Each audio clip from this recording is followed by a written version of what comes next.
Click, buy, deliver. With remote purchasing from the 2-time Motorcycle News Dealer of the Year, Colchester Kawasaki. Proud sponsors of Chasing the Racing. 3, 2, 1, and welcome back to Chasing the Racing, episode 110. And we're delighted to be joined by the current British Superbike Championship leader after a tremendous first round at Oulton Park, Jason O'Halloran. How are we doing? Really good, thanks, guys. I must say... How can you not be after the results he did there? He was trying to play it nice, cool, calm and collected. And I go, I'm really good, Chris. I'm really good, I bet you've had a good week this week. Yeah, I've had a very peaceful week. I've had a good night's kip every night, no stress. So it's been good. I was about to say, we're obviously parked on your drive, and may I just say, you and your other half, Rachel, have got the perfect house in the country. There is not a drop of phone signal here. This must be the Bermuda Triangle of Lincolnshire. It is outstanding. But mind you, when you get back on the motorway or something, your phone must be going mental at the moment. I think people think I'm lying to them when I say I've got no phone service. You know, when they're always ringing, they can't get through, but it is absolutely ideal, to be honest. That's it, less hassle. That's quite good, yeah. Get focused on the job. There you go. Speaking of the house as well, we've just, obviously, doing this podcast, we'll go all around the country to see loads of people, and I must compliment you on the coffee. It was tip-top. I think that's probably the best we've had in it. I was about to say, we're like a couple of jippos, man, travelling around the country, sampling coffee, and to be fair, it's top shit. It really I'm is. happy about that, because I was winging it a little bit in there, so it's turned out all right. Good lad. I think before we finish off like the home decor, before we jump into the nitty gritty of how you become a racer, your other half, I'm going to pull this on camera. Yeah. This is, right, what I've got in my hand for our audible listeners is the most organised custard cream collection I've ever seen in my life, right? I'll get like all the, where's our camera? Look at that. Get on YouTube, kids, and have a look at it. That, like, Pop them up here, because I might have one in a bit. No, I'm not opening that. You open it. There's no way. That is so well organised. I'm not ruining it. Not a bloody hope. And I tell you what, and I'm going to regret it if I don't actually. There we go. But I tell you what, before we yet again jump in, thank you so much for this giveaway. We'll have to get that sorted at the end. We have a couple. Now, you missed a trick here, mind. You won 3 races, so we should have really had 3 knee sliders. So this is from round 1, Oulton Park, and yeah, you can actually smell the victory on them. Yeah. Very nice. Very nice. Smell the champagne. That's it. Bit of champagne left over. It's probably a bit of Christian Eden's bike on there somewhere, or rubber or something. So that was some seriously tight racing, but there we go. But looking forward to it. Speaking of the missus as well, it's still part of the racing community, sister to James Westmoreland, and that's when you think about it, that is actually really? quite common through the BSB paddock. Like lots of like racers' sisters end up, and I suppose because it's like a travelling community, it's once the season starts, it's that flat out. You don't it's the only people you tend to see each weekend. Yeah, you spend a lot of time at the racetrack, and then you obviously meet a lot of people at the racetrack, and next thing you know, you're dating your competitor's sister. How long? Like, when did that first start? It was actually when I was racing against James in Supersport in 2010. So I met Rach back then, and at the time I was obviously competing against Westy. So were you beating him at this point? Like, the day he was beating me at this point. Oh, you smooth operator there. You thought, well, you're beating me on track, but I'm going to stab you in the heart, son. You know what I mean? It's like, your sister, Rachel, you're a good-looking girl. Come over here and have a chat with me, like on the psychological battle there. I like it. Yeah. So it's been, God, 10 years. 10, 11 years now, I guess. So wow. Should we listen to this? So that'll be a good test. You're going to be in the good books or the bad books if you've got that wrong. I know. Was it awkward when that first started, or was it okay? It was a little bit to start with, but then it was all right. Straight away I got on well with the family and stuff, and then I think that was the last year I raced against James, so that was probably a bit easier after that. So then it was all cool. It was good. Oh, cool. And as we've been just talking about, a few days ago, the first round of the BSB, it couldn't have really started any better. We've been talking about it for a while on the from testing updates and stuff, looking really strong. But to go out there, and it was perfect weekend, really, wasn't it? Yeah, throughout testing and stuff, I've obviously been going quite well, and it sort of almost builds a little bit of pressure, because you're fast at the tests, and then if I didn't deliver at the weekend, I think everyone would have been a bit disappointed. They would have been like, oh, what happened? Or, people from the outside looking in would have been, he's just fast in testing again. But to, we topped the wet session, we topped all the dry sessions that I was in. Obviously qualifying I didn't because I had a problem, and then to win all 3 races the way that we did was perfect sort of start really. So it was it just I did feel a lot of pressure before the weekend because obviously winning at Alton Park last year, being fast in testing, there was a bit of a build up to the event, and to be able to deliver how I did was satisfying. It was good. So. Was Alton Park your ideal first round then? In your mind? No. All right. Because like I say, there was a lot of pressure. So if we'd started somewhere else, as in like, I don't know, anywhere, and say Alton was like second or third, you've almost got a weekend to get going. You've got a weekend to do some races, and whether you did good or bad, obviously you try and do good. But if it didn't quite go right, you had a bit of the first races of the year out the way before you went to your good track. Yes. But if we'd gone to Alton and then I'd been nervous or not been able to perform because it was the first weekend of the year, it would have been like, shit, that's my good one gone. Really? Not my good. I've got other ones, but that was the one that I thought I could win at, and it had passed you by. So yeah, there's a lot of pressure to deliver, and it makes it harder to do that. When you do that. Literally, just before we started the podcast, we were just on TSL Time checking the history books, and because the stats, the probability of doing 3 out of 3 in a weekend, it's like very rare. I'm just building myself up for the middle of the year, for that 50 grand. Yeah. Do you know about that? Nah, I want to know now. I make it sound like I've got a chance at that. Yeah, hold on, Dominic. Who sponsored that? I think Milwaukee sponsored it, and I'm pretty sure it's Donington National, which we topped the test at, and just drop that in there. And Cadwell, which I did about 100 track days at back in March to get going. So it was 2 good tracks for me. But I think if you win all 6 races, so 2 triples, it's 50k from Milwaukee. I think if you do 5, it's 25, and if you do 4, it's 10, maybe something along them lines. I think it's got to get to a point where like once if you've done 5, there's got to be a conversation there with Christian or there's got to be a bit of payoff, hasn't there? Yeah, and they're just like, there's 10 grand in for you, but yeah, definitely. But that's I mean, that would be a hell of a little bonus, wouldn't man, that'd be amazing. Here's a quick question. You got a wild card for any reason at all to get in the Superbike grid, right? You were sitting 3rd place. There's Christian Nim, had the chat, the organisation for 50 grand. Him being your mate, would you go sit him up to ruin his 50 grand chance? This is your chance of winning the BSB. I think... No, he's your mate, 50 grand's a lot of money. Is, 25 grand, split it with Christian, and you could ruin that. Would you do it? Well, racing, and I think. Oh, bollocks to you. The Monster Energy did a thing a while ago. It's a really similar thing, but I'm sure it was like 100 grand or something. But I don't think anybody got it. Was something. It was a few years ago, and I remember being around Brands Hatch, but it was a similar sort of thing. If you did I think they did 9 out of 9. But it was they put a massive prize fund. But I think I could be wrong, but I think someone did something where you had to start from the back of the grid or something. That's maybe what it... Well, you had to, when you come to the grid, you had to go to the back and then you could win some money or something. Yeah, it was Monster Energy, and it was a Brands GP a few years ago, yeah. But I think Brooksy was the one that was in with a chance of doing it, and I think he chose not to.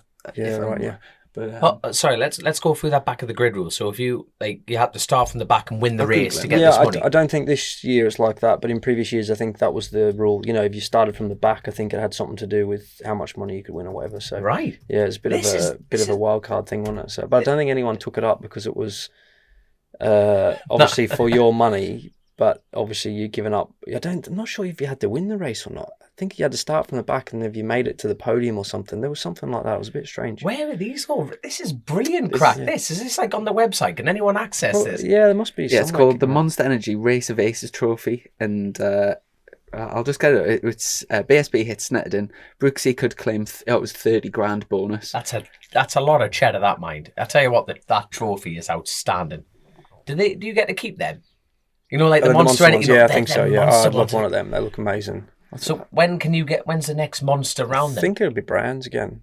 I'm sure Brands is a Monster round again. Mm-hmm. Just because we're just saying about the triple in the last time that a triple took place was at 2019 Yep. with Scott Redden. Yep. And Scott actually did 4 in a row for like 2 at the end of the year. I think he did 2 at Aston, 2 at Donington. So we've got that race one at Knockhill Yeah. to equal Bloody that. hell. But- Oh, I'd love to win at Knockhill. Like Knockhill's been a bit of a tough one for me over the years, and I think I had a really good test there a couple of weeks ago, and I'd love to win. You know, a place when you go there and it's not been a strong place for you, almost motivates you more to do well. You know, so Knockhill would be good. Mm-hmm. It's nice to go there with by having such a strong race. It massively takes the pressure off as well. Yeah. And it's almost like if anything's a bonus, but you've got that like massive banker in, and yourself and Christian were definitely the sort of 2 standouts for the weekend.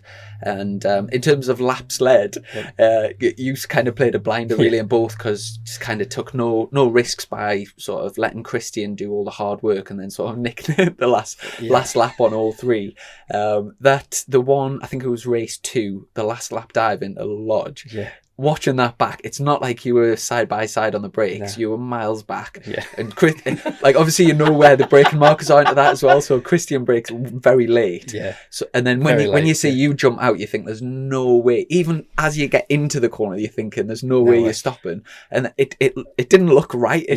I can't tell you how I got it stopped. As in, well, I can tell you I got it stopped. I had a lot of brake pressure on. Did you check the data for that? Yeah. Like, how much more? To be honest, it wasn't massive. It was about 2.5 bar more of front brake, but I had an astronomical amount of rear brake on. Really?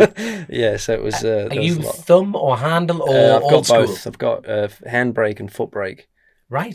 So I've got 2 rear brakes and then the front brake. So yeah, it was. Was that all applied? Yeah, it was including all. your arse gripping the seat. You know what I mean? Just Yeah. So it was full on, but and the speed difference going in there was about 20k more than the previous lap. So it was a big a big lunge. Can we let's pretend I'm a fly in the room. Yeah. With you and your crew chief having a chat before that race. Was that part of the tactic? No, not at all. Honestly, and I'm sure. I'm sure Christian won't mind me saying this, but there's no way he expected me to pass him in that corner, because he's just stronger than me in that corner. He has been for 2 years. Last year he was stronger than me there, and this year he was. And I just got it was just everything aligned. You know, I got a perfect run out of Druids. He was maybe a little bit wider than to the left of the track. You know, left the door open a little bit. I don't know if he was early on the brake or whether I was just really late on the brake. I'm not sure, but it just all lined up perfectly, and I sort of changed the shape of the corner almost. I made the corner longer because I went in deep and I sort of went through, and then I turned late, which messed him up on the way out, which wasn't the plan. I just trying to have as long to brake as I could and then sort of turn back, which worked perfectly. But it was just one of the things that started the line, I think, and got us in there and through it. So you probably couldn't do it again. Really, you've got to take your hat off, because a win in a second would have. So like there was a hell of a lot to risk for like 5 points. Yeah, 5 points really, and you could have thrown it all away. Oh, absolutely. So to go for that, to take that risk and for it to pay off is like, fair play. Honestly, I was riding around that last lap or the last couple of laps, and there's something with me this year. I just can't stand to. I don't want to lose. And Good. I was in second, and I just thought, this is not going to feel anywhere near as good as yesterday if I finish second. It's still an amazing result, but I know it's going to be flat. And I thought, I'll take the chance and see what happens, and I was pumped after that race. Like I was really like after the first because race. You believed in Jesus. After that, you were like, "Thank you, God, I stopped that motorcycle." Yeah, the race, the first race, I was happy, but I was just really more relieved. The second race, I was just like, if you could have had one of these in my helmet, I was screaming. So, it was good. And the third race looked very calculated in terms of, it looked like you had something up the back pocket, but instead of going early... It was called an anchor, Chrissy. He chucked the fuck around, that's what he did. Instead of going early and sort of taking risk for it, it looked like you were sort of sat there patiently, and then when you decided to go, made the move going into Island Bend, but then absolutely nailed Shell, Britain's, Hislops. And by the way, have you noticed on TSL Timing, on the official sheets, Hislops is spelled Hisplops? Is it? Yeah, there's no, No, it's it's for the not. last few years. If you Right. if you get a TSL Timing sheet, like what you do your track notes Yeah, on, yeah, yeah. look, it says Hisplops for Does that it? chicane. Yeah, Oh, right. nobody ever has noticed it for the last few Yeah. years, but I hope it gets changed You know the guy- for the memory of Hislop. Yeah. No, but some guys vandalised that for years, and he's been waiting for this accreditation to find that someone's finally noticed. But yeah, absolutely smashed the last things and pulled a good gap, and it was textbook racing, really, that, isn't it? Yeah, like Christian was so good in that race. He led, but if I'm honest, it was an easy race for me, because not an easy race as in I'm not disrespecting him at all, because his pace was really good. But it was easy to follow. Like I was breathing, I was relaxed. I saved so much energy, and it just allowed me to pick my place. And I'd lined him up for Shell 2, 3, 4 times, and I was sort of trying to push him in there as much as I could. And then again, it was just another one of them things where I came out of Cascades, perfect run out. I'm not sure whether he was a little bit tight, whether he had a moment. I had a perfect run out right to the curbs, and then I just seen the opportunity and took it. I didn't think twice about it. You can't think twice about it there, but just committed to it. And again, it was another one where I was in so much deeper than what I'd been the previous laps. But when you watch it, it doesn't look like you're in deep at all. It didn't even run wide. So maybe I need to change my braking marker. I don't know. Well, and you've got to take your hat off to Christian as well. Came out proper fighting this year, and out of everybody, he was the one that sort of took it to you this weekend. Going into the round, if you had to predict who was going to be your biggest opponent, did you have Christian in that? Yeah, absolutely. I thought Christian was going to be the guy just from last year, because we spent so much time together in the races. And I'm sure everyone does the same thing, but after all the tests, I looked through every single person's lap times through the sheets, and I could see that he was doing his work. He might not have been at the top of the testing days, but he'd been doing long runs and putting work in. So I thought he's got a little bit up his sleeve.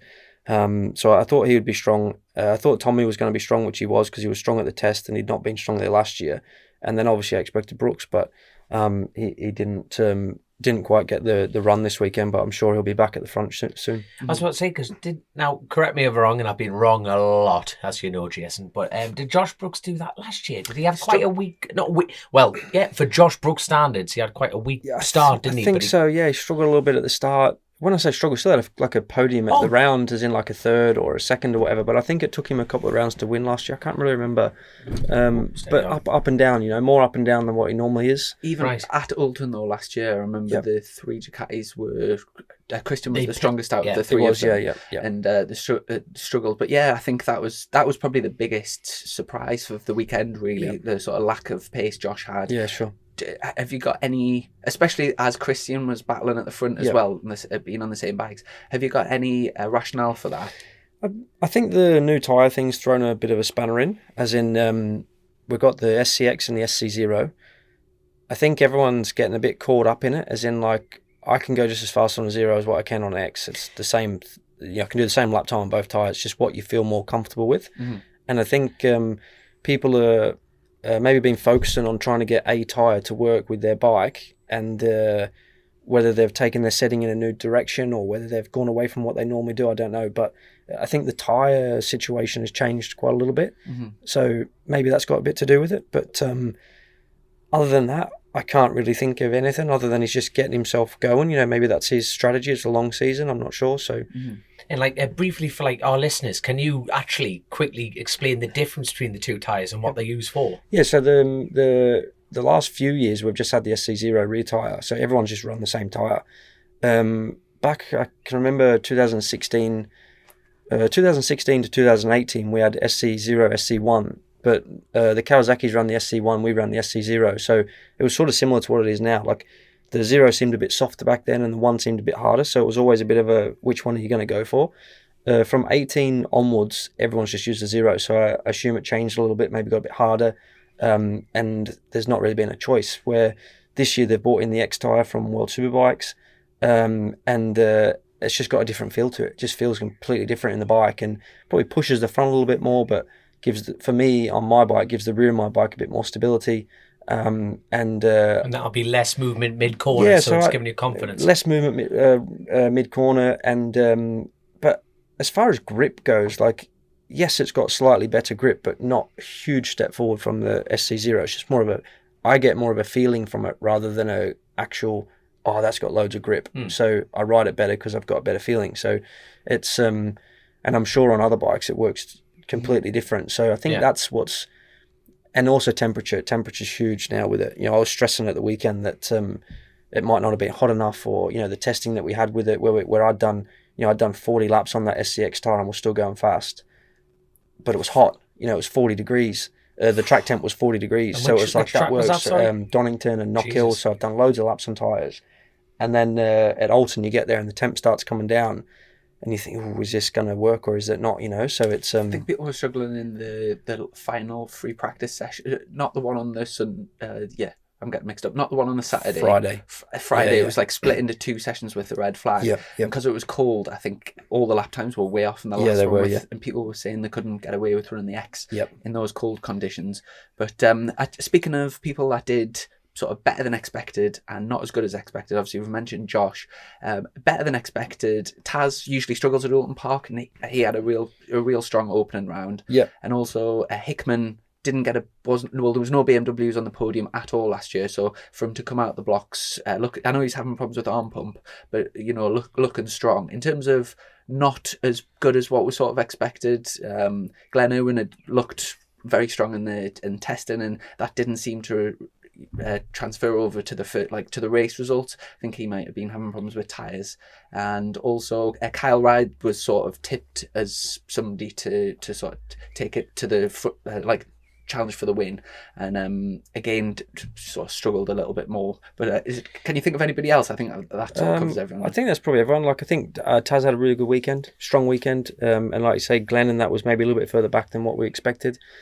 But I'm sure, it changes so fast in this championship, so it's, I'm still thinking of everybody as being strong, I'm not thinking, oh, he's not got it this year, or he's not, I'm just thinking, they're all coming for us. Yeah, at the weekend doesn't change my opinion on anybody, I just think it's first weekend, could have been nervous, could have not had a tyre that worked, could have been anything, so get a few rounds into it and then see. So, and it was good that you mentioned town, because that reminded me of a good question. Now, when you're talking about the tyre characteristics, this is a new R1, isn't it? Now, yes, what's new about it? Yeah, what's new about it? And does that help? The engine on the R1 was quite different for the 2020 model bike. They didn't really should I say promote it? They didn't really big it up when the bike came out that it was different, but it was actually quite different to the previous model.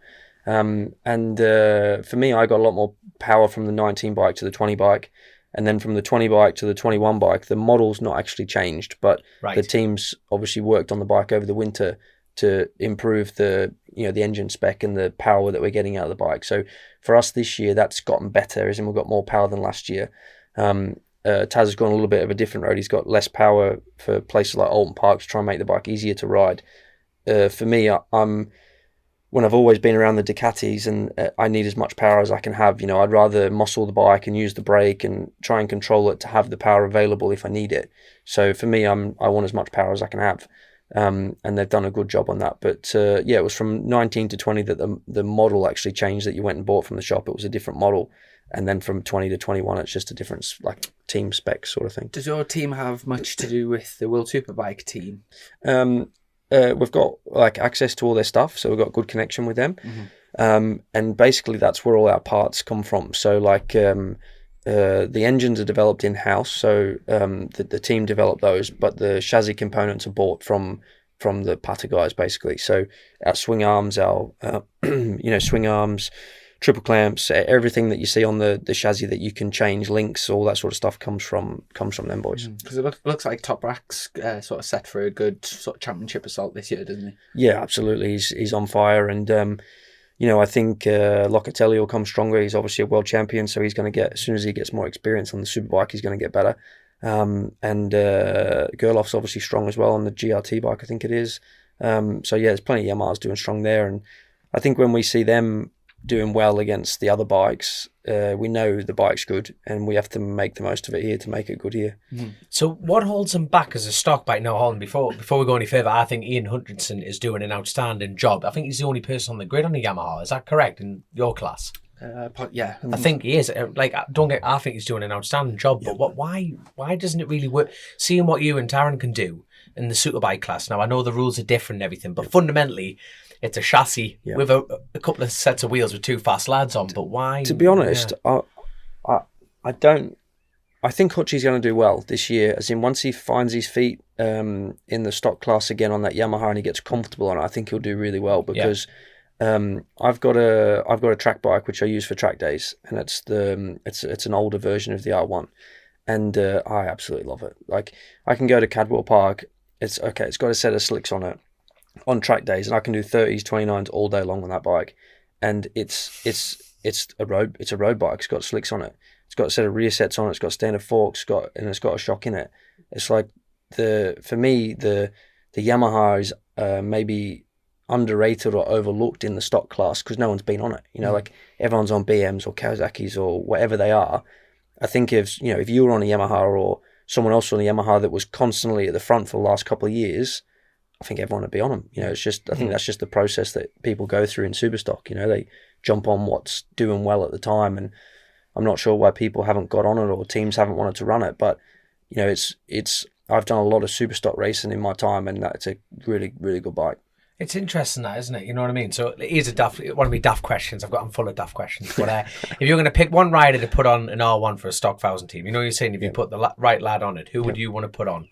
Well, you'd have to put the champ on it, wouldn't you? Oh, there we go. Then get the contract out. Get the contract out. But no, that's just been a question that's like bugged me because you only see one out on the grid, and then seeing what you lads can do. It's I think honestly, I think it's not just because I ride for Yamaha. I'm not saying that, but I've ridden it at Almeria, I've ridden it at other tracks, and I just, maybe it's because I haven't got any pressure and I'm just having fun. I don't know, but it's a really good stock bike, and I think as the season goes on and Hotchie does more racing, I think you'll see him getting towards the front on it. There's a few tests where he's been really competitive. He has, yeah. At Donington, I think he was quite strong. Really strong at Donington, really strong at Knockhill. I was actually surprised at his sort of lack of pace this weekend, because up until that point, at some of the tests, he's been sort of top 5. So I firmly believe he'll be... And he's not done much riding either, like he's not... The last... I'm not sure what he's had on this off season, but the last couple of years I've gone out to Spain to do some riding, and he's been out there flat out riding. And he's hauling when he gets going. He's fast. So I think obviously not done much riding this pre-season. We've done a little bit of testing. We've started racing now. I think once he gets more races under his belt, he'll get quite competitive. No, we're speaking of Ford Rangers earlier. Have you seen Hutchie's truck? Yeah, has he got the Raptor? I think it is a Raptor, but it's not. It must be like a souped up version. Big purple thing. Have you seen it? Need to get Rachel's truck pimped up then. Seriously cool. Yeah, it is proper cool. So one more before the Hutchie conversation gets left behind. Is he taking that to the TT? I think the plan was to go to the TT this year. On the R1? I think. Right. I'm sure they were. I'm not sure what he was doing with Superbike, whether he was riding for McCann's team in Superbike and the Edwards team in Superstock or something like that. And I think he's got another 600 deal, hasn't he, with Alistair. And, so I think his plan was to do full Yamaha. I could be wrong, but I think his plan was to do full Yamaha. Yeah, that'd be interesting because at the moment it's Jamie Coward, isn't it, who's got the fastest Yam? Yeah, Jamie's done 130 mile an hour on the Yam, but that was faster than like Dan Neen and Dean Harrison, and so it'd be good to see. It's hard. Like when I look at the road, I've obviously never done a road race, so I've got no idea what it's like. But when I ride my R1 around a track, I think if someone on the roads had that, why wouldn't it be good? As in, like it's amazing. It's does everything that you want it to do. What you need from a road race bike to a circuit bike, I've got no idea. But it's amazing on the racetrack, so surely that can somehow transfer to the roads. Maybe I'm not sure. Because even like William Dunlop, who rode from our train, he didn't even do the 130 on it. Yeah. It's interesting how that'll swap over. But like, what's Hutchie done? He's a 133 man around the TT circuit. Yeah. So it'll be interesting to see what that knowledge and power can do to that. Yeah. It would be bloody good. But I think it'll go well. Good. And like there'll be people listening to this going, the idiots of the world who won't know who Jason O'Halloran. I've just offended a few guests there. I do apologise, but we'll have to get into that side of it. But let's just go straight into the bit that I'm biased about. Do you want to have a go at roads, or is that just not your cup of tea? I don't think Rachel would ever let me do the roads. So she'll run you over in that Ford Ranger. So that'd be no. I'm not. I wouldn't. No, I won't. I won't end up doing the roads, but I would like to have a go. As in, I'm not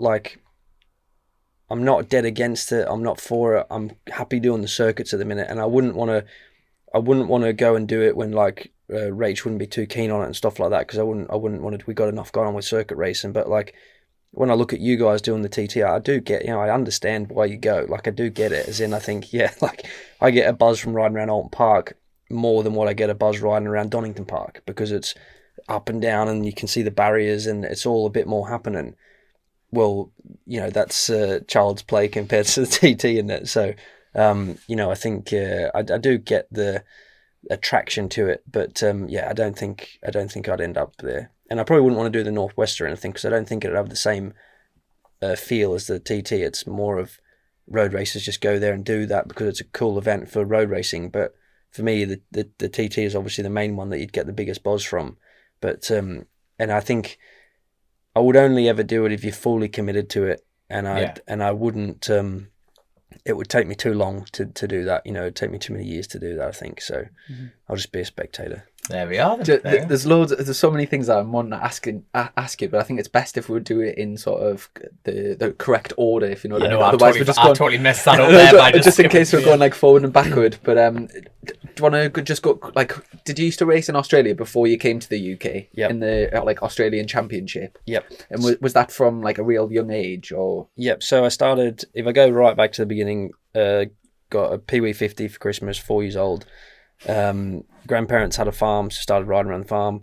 We had a local motocross track called Mount Kembla, which was about half an hour away. It's called You're making up names again. Where are you from again? I'm from Wollongong. So that's another made-up place. That's blatantly a made-up place. Yeah, so it was... Adelaide's normally where you fast lads are from. Everyone on this Australia. Yeah, that's where most of the guys that come over here are from. So we started riding there, started racing, did motocross for a few years, and I wasn't really that good at it. I just really enjoyed it. And then we got into flat track racing, so dirt track racing, which I really loved, really enjoyed that. Won quite a few Australian championships at that. And I always had, I don't know where it came from, but I always had this obsession to go road racing from when I was way too young to road race. And I just wanted to go road racing. So my mum got involved with the junior road race series in Australia. They're called the Morawaki 80s. I can't remember what the championship was called now, but it was on these bikes from Japan, which was like a...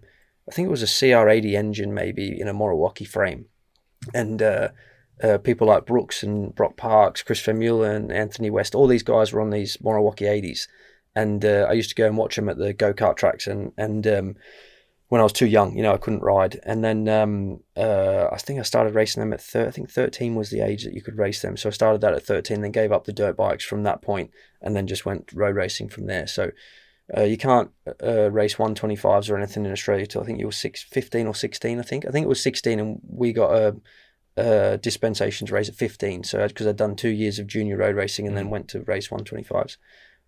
So that's sort of where it all started: motocross, dirt track, junior road racing. 1 year of 125s, and then I was straight into super sport. So I did 1 year of 125 racing, and then I got a deal with Honda Australia to race for their team in Australia in super sport. Which was, I was actually teammates with Josh. I was like on the junior part of the team. It was like two teams really. It was a red and a white team. It was the red factory team, and then I think it was called Honda Financial Services was a white bikes, and I was like the junior part of the team. And at that time, like it was super sport wasn't really on my radar at that time, because I'd raced 125s GP bikes, and I wanted to race either Spanish Championship, World Championship, or race 250s. I really wanted to race 250, but we just, we couldn't make anything happen at that time to do that. So I sort of had 1 year with my parents running me on a 125, and then we sort of didn't know what to do. And then Honda came to us and said, "Oh, we're thinking about running this junior program. Do you want to be involved in it?" And we were like, "Well, yeah, of course we do." So, if you don't mind me asking, was that a free of charge system? Yeah, so it was. Wow. It was honestly, Right. It was straight from basically my parents paying for everything on a 125. We did 1 year. My dad's a coal miner, and he would go to work, come home, do night shift, come home, then take us to the races, come back, go. He was just working like a Trojan, really. Like when I look back at it now, I think bloody hell, fair play, you know. But at the time, you're just involved in it, so you're going from one place to the next, and when you're a kid, you don't obviously realise how much effort's going in. You appreciate it, but you don't really understand. Your dad's just going to work. He's just going to work and then coming home, we're going racing, you know. So it's great, but and then at the end of that year, to get that opportunity was like, it was a big relief for my mum and dad, obviously, to get that opportunity at I was 16 years old. And that was sort of the start of where things started to go from there, really. Was there anyone else up for that chance at that time? Obviously, you were teammates with Josh Brooks, but I was competing against Josh Waters that year. He was first in the championship, I was second. And then we both went on to race. I'm sure we both went on to race Supersport the next year. I rode for Honda, and I think he either rode for Yamaha or Kawasaki. I can't remember which one it was. That was sort of the start of. I was really nervous about it at the time as well, because I was 16. I'd obviously ridden small bikes straight onto Supersport 600, which was quite big. And back then they were big bikes, you know, obviously not bigger engine wise, but the bikes were bigger than what they are now. You know, they were quite chunky things. And you know, it was a big step for me to make. Obviously, Brooks was racing there.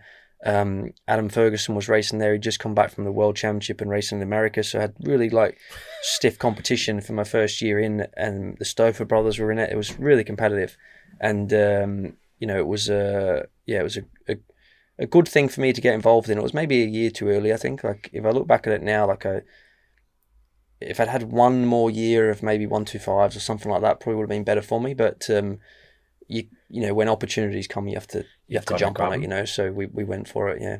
Is it over in Australia? Is it like quite a common goal to come to BSB? Because a lot of lads end up over here. But is it like, are people? Do you know, like over here we think like BSB, and then you sort of aiming for World Superbikes. Yep. Back for your home, is it like, try and get a deal in the UK type? Can you only get English channels over there? Or something? That's what I reckon. Put the racing on.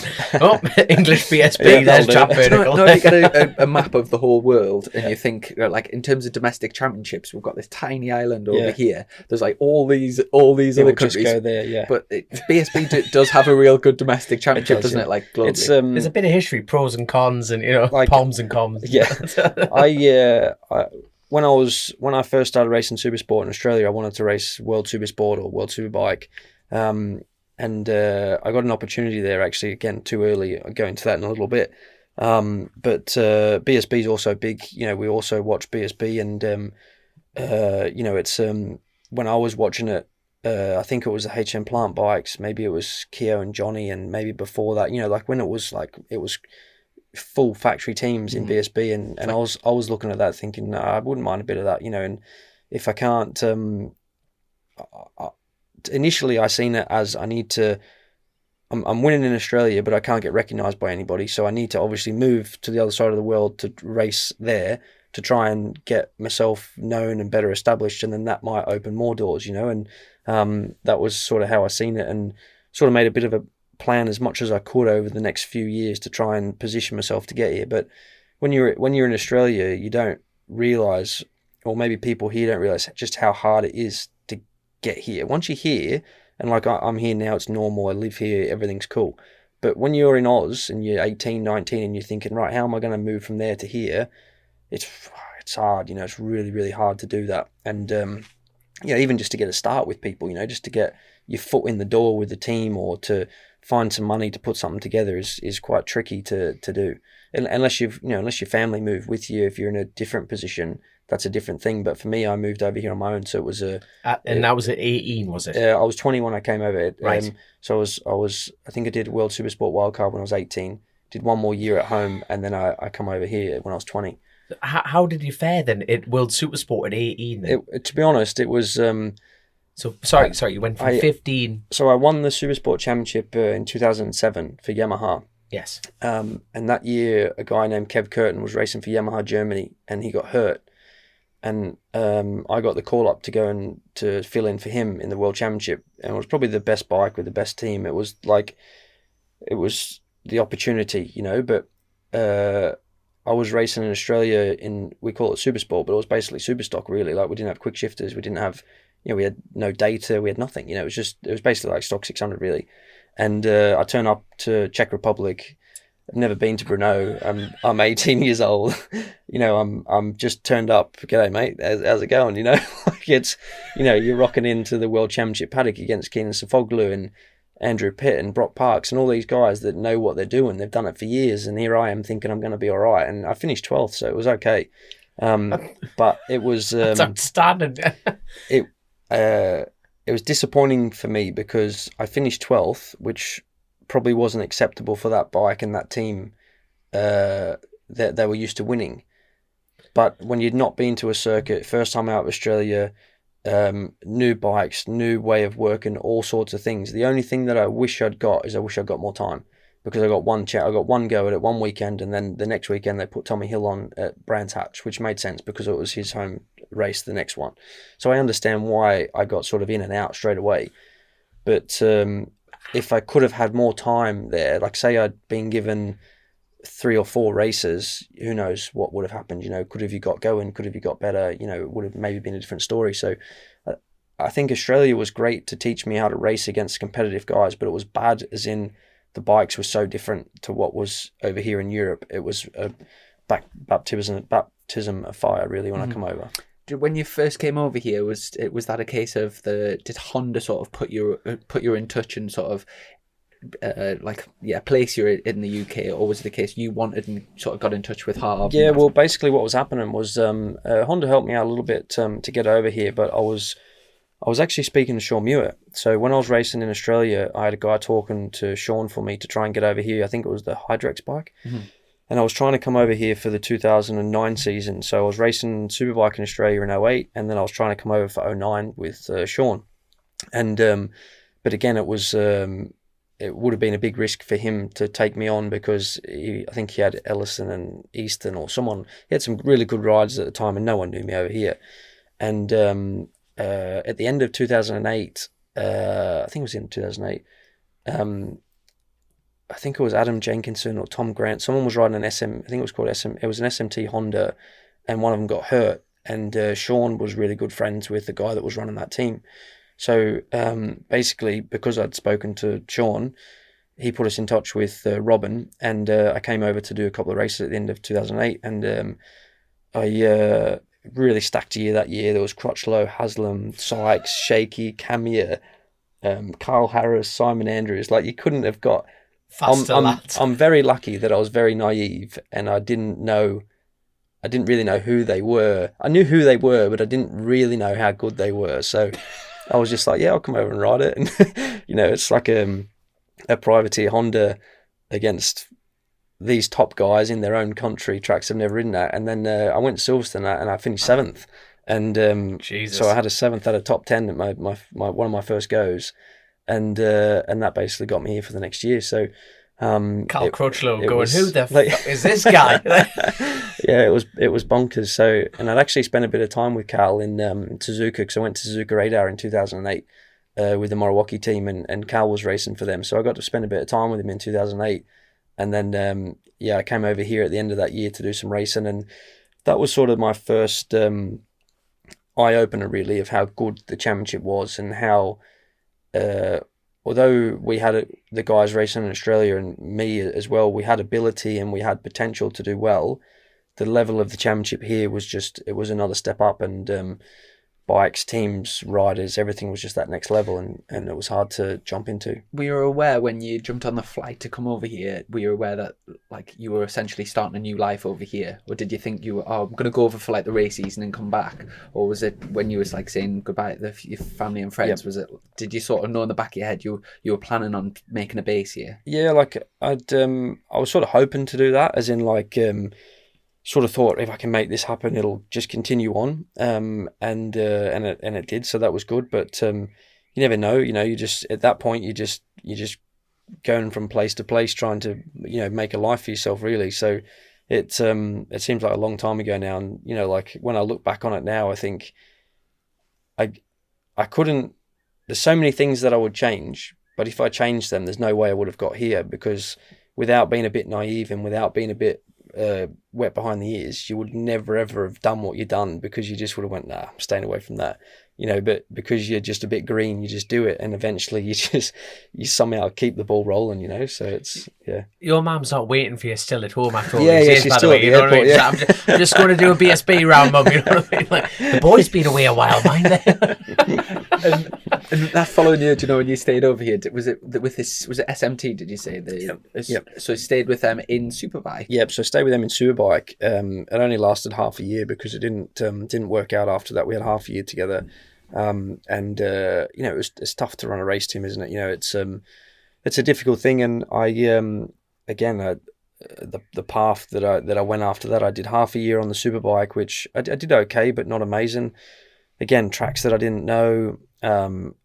The regulations were different. They're not like they are now. The regulations now, you've obviously got your top teams, but you've got a really big amount of teams that have good motorbikes. And that's down to obviously the teams building them, but the regulations keeping everyone under control. But when I first came over, there was full electronics. There was, there was stuff that I'd never ridden before, and we're in the small team here, and we're competing against HM Plant Honda and the guys that have been racing here their whole life. So there was a massive gap between bikes, teams, riders, everything. So it was it was really, really tough to get going at that point. Whereas now it's obviously a lot more level, and I think not that the transition now would be easier, but I think jumping on bikes now would be easier, as in there's not such a big gap between that. And then after that half a year with them, I actually went and did a World Supersport race again for Altia Honda. So me and Tommy seemed to be crossing over a bit in our early days, but Tommy Hill, he was riding the Superbike for Altia. He left that team. Probably should have been a sign for me, really, not to bother. But he left that team, and again we cross over again after this. But he left there. They moved the Supersport rider up to Superbike. I had moved on from what I was doing here. I went and rode the Supersport bike for one weekend. I crashed. Again, it was at Brno. And then that wasn't working out. And then Tommy came back to the UK to ride for Sean Muir on the Hydrex Honda. And then after that wasn't working out again, I was like, maybe I can come back and ride the Hydrex Honda or something. And then Sean's, he actually put me in touch with another guy to come back to Croft to ride the Seat and Tuning Yamaha Supersport bike. So that beautiful bike, Sam, with it. That was an eye opener. And what do you mean by that? And it was just I'd come from World Supersport. I'd gone BSB World Supersport back here, and I didn't really know what I was getting myself into, to be honest. And it's a very small team, lovely people, massive effort into it. But unfortunately, we had a small problem with the bike, and ended up having a massive high side off it. Broke my wrist, and that was me. That was basically my first introduction to the first year in the UK, really. So I'd gone 3 teams and then ended with a smashed wrist, really. So all I can think of now with Phil, yeah. All I can think of is hire cars at Almeria. I've never seen someone as loose, and he's. Yeah. Is he still doing stuff now? Or? You're sorry? He's still doing stuff now, not in the British Championship. No, he was going to be doing some, I think it was World Endurance or something this year, but it got cancelled. So I seen him at Cadwell doing an endurance round. I think he does a little bit of racing. He used to have a team, didn't he? Greg Gowland, Danny Buckens. He's had some good results over the years, yeah. No, hold on, you're just totally skating around higher car looseness. What you can't open a can of worms like that. We're going to upset everyone by not going down this avenue. Look at you, looking at each other. What is it? That bad? Just you've never been to Almeria, have you? No, I've never been. I need to go to Almeria. Almeria's good. Yeah, from Almeria to Mohaca, where you stay, is like a 30-minute drive, and it's up the. I tell you who use it. Do you know when new cars first come out and they do test runs, so they have to do 100,000 mile or whatever. They just use this. Do a lot of like Porsche stuff out there, don't they? Yeah. So you'll see them in it. They put a wrap on them, so if you take a picture, it like reflects back on the camera, so people can't see like the new updates and stuff.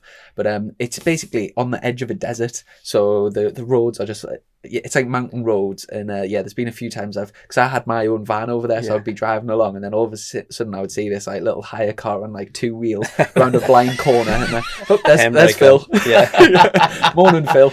Yeah. But it's awesome. One of them. So first year, bit of a disaster, ended with a broken wrist. Yeah. In my head, I didn't even know any of this. My first memory was with Honda. Yeah. So where's like Did you go Honda straight? No, that's another year away yet. So at the end of 2009, again, I was just a bit naive, a bit stubborn, didn't want to just... I could have packed up here, went back to Australia, earned a normal living, like racing bikes, and just went, that's me done. I've had a go, didn't work, I'm off. Go back to Australia, ride for Honda or Yamaha or whoever, won some races, maybe won some championships, and probably would have done all right. Not amazing, but I would have done all right.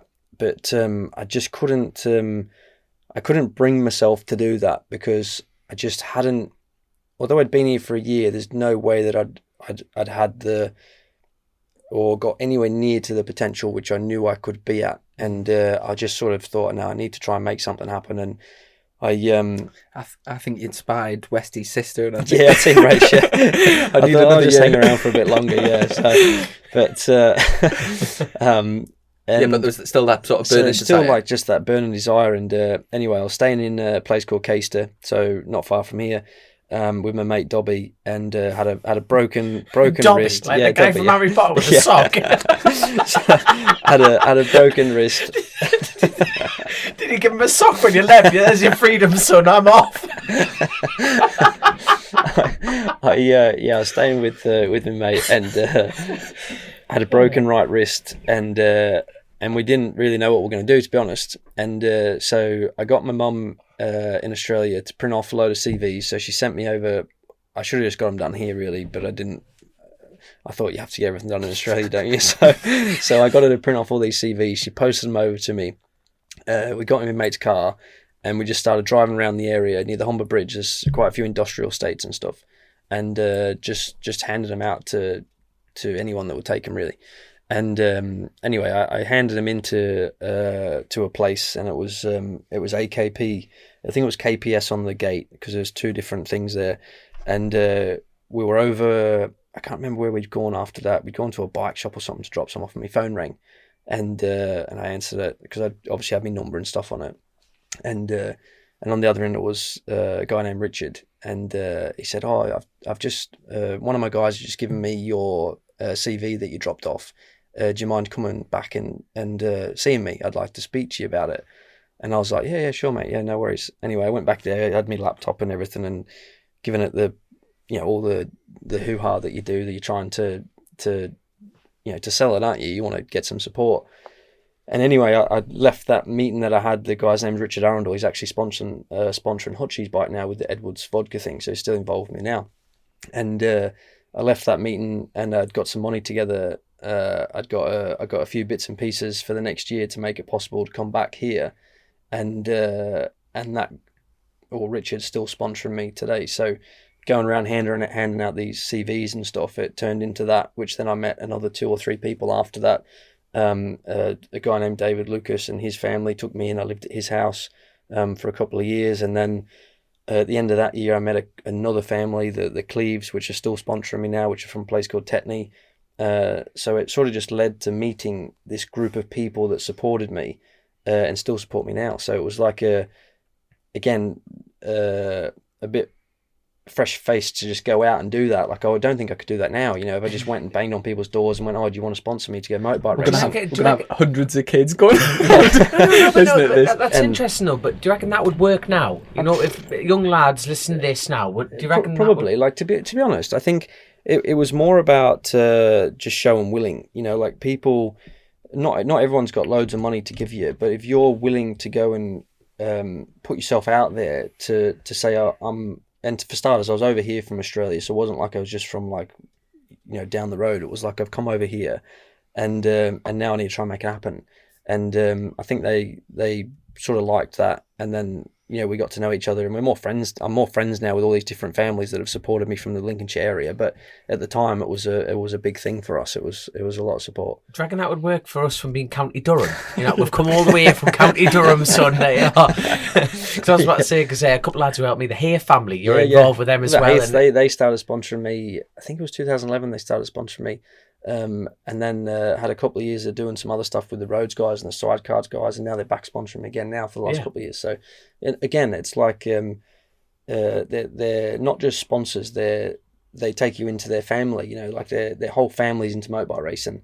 And yeah, it's a pretty cool thing. Something we never had in Australia. You know, in Australia you don't have that sort of thing. You've got your racing family, as in your family that takes your racing, and manufacturers that support it. But there's not that maybe level of interest in motorcycle racing in Australia. Whereas Really? here there seems to be like a history of it. You know, there's a lot of people that are into it here. So. You see, like from where I'm sitting, you know what I mean. I think all you Australians must be motorcycle mad because the grid's filling up with you. I'm not taking the piss. You must just think, you know, to be on the other side of the world to come over here to race, it must be, you know. I think there's a lot of racers in Australia that are good, but you know, the support for the racing is not there. You know, it's a small sport. It's a small sport here, but at least there's a lot of people that get behind it. Whereas in Australia, it's quite a small, really small sport. And I wish it was bigger because there's some really good guys racing in Australia that are fast, like really fast guys, and you know, no one will ever know about them. You know, so it's it's a shame. And from getting that sponsorship in over the off season, did that allow you to go to a team and get? Yep. So the next year I started with I think it was Tag Triumph. I started with. Okay. And so we got enough money together for tires and fuel and crash damage and all the stuff that we needed to. I had a place to stay, I had a car to drive. You know, it was I'd sort of put enough together to go, right, I can come back here and do this. And I got a few rounds in with them, and that wasn't quite working out. My early days here, I was moving all over the place because I was just trying to find my way, really. When I say moving all over the place, I mean on the bikes, not where I was living. Wait, did you have a job between all this, trying to find yourself? I was just literally winging it. Like, I was proper winging it. And I was a little bit lucky because the last couple of years that I raced in Australia, I made a little bit of money. So I had some money from that. So it sort of, that was enough to see me through, you know, for me being here. But for spending on racing and stuff, I didn't have enough money to spend on racing and live and do everything else. So I needed to pull some stuff in. So, you know, that was... Incredible. It when I look back at it now, I just think you're just mad bastard. You know what I mean? How did you? That's putting it mildly, to be fair. So how on earth did you do that? You know, but yeah, we managed to do it, and I think the biggest thing that if you can say you're proud of yourself, is that I'm proud that I've kept them people involved with what I'm doing. As in, it's not like it's been a 1 year sponsorship thing or in and out. So I know all the people that have supported me. I know all their families, all their kids, I know their whole families, and it's been from that side of things, it's been quite nice. As it's turned from asking someone to sponsor you to being more friends, you know, friends with them, really. Yeah. So it speaks volumes that in terms of loyalty, you know, you see people like yourself that have got the same sponsors on the helmets every year in, year out, and that clearly shows that they're doing something right to keep that. And like I say, it is great having a sort of a community of people helping. Definitely. And it's great that you use the word loyalty there, because I actually, when I first heard of you, it was the Honda thing, and you were dedicated and loyal to Honda, you know, to keep going. That's it. And it's but not many people have that quality. Wait, you know, correct me if I'm wrong, because like I say, I've been wrong many a time. Yeah. But you are like known as the, you know, the loyal, hard-working lad. So. Yeah. Did you sorry, I'm forgetting. Did you mention what team you were with that second year? Yeah, so Tag. Yeah. So I started with Tag, and then I jumped on I think it was Tom Grant that was riding the bike. I'm sure it was Tom Grant. It was called East Coast Yamaha. The guys that are involved with Lee Johnson now. Right. So, East Coast Phil Construction. Reed and, East Coast Construction. So they were from over Holway. Anyway, I can't remember exactly how I got introduced to him, but it was Mallory Park. The Triumph had just broken down, and I was Phil come over to where I was in the bus, and we got introduced to him, and we just went from there. And from Knockhill onwards, I'd left Tag, and then I went and rode that, and I had to be honest, that second half of that year almost just recharged me again to say, yeah, I'm enjoying this again. As in, I didn't really enjoy the first year and a half because it was sort of too all over the place for me. You know, it was up and down, left and right, and it was just trying to keep my head above water, really. Whereas that second half of that year was really enjoyable. I had Spider working for me. He's working for Honda now. He was my crew chief. Phil was there, prepared a great bike. We had a good little crew there, and I just we were running out off the side of their truck, and I just had it awesome. I just really enjoyed the year and had my first podium over here on that bike. Had a load of top fours and top fives. Couldn't really be on the podium all the time. Like I was fourth, fifth most of the time, but I had a podium. I just that got me I got the HM plant right after that for the following year. So that was what sort of, although I had ties with Honda in Australia, which sort of helped that process as well. I still needed to get some results here before I could get into that team. So that was sort of what done that really. Mm-hmm. Bloody hell! Because Phil Reed, I didn't realise Phil Reed sponsored you, because I knew, first time I heard of Phil Reed was through Gary Johnson, the Isle of Man, and then so who was before you with Phil Reed then? I'm sure Tom Grant was riding the bike. Tom Grant. Yeah, so he started off, but I don't know who was. I don't know anything of them before that. Right. So they might have done something before that, but I'm not sure. So, that was the first that, and I was keen to get on the R6 because I knew it was a good bike in Supersport. Obviously, we're against the team that I'm riding for now. They were running in Supersport back then, and they had, probably as good a bikes as what we've got now, really. So it's, it was a competitive year. Westy was on that actually. So it was on the Raceways bike, and that was 2010, yeah. And then that after that transition, you stepped from Phil Reed up to HM Plant. Yeah, so I actually had a couple of meetings at the end of that year. I had a meeting with Rob Mack to ride his R1, and then I went. And what year was this? Sorry, then. This was going into 2011. 2011. Yeah. And then I went and seen Neil Tuxworth at Louth. And that's a man who scares me. Neil, never met him. I was actually texting him the other day. I still talk to Neil now.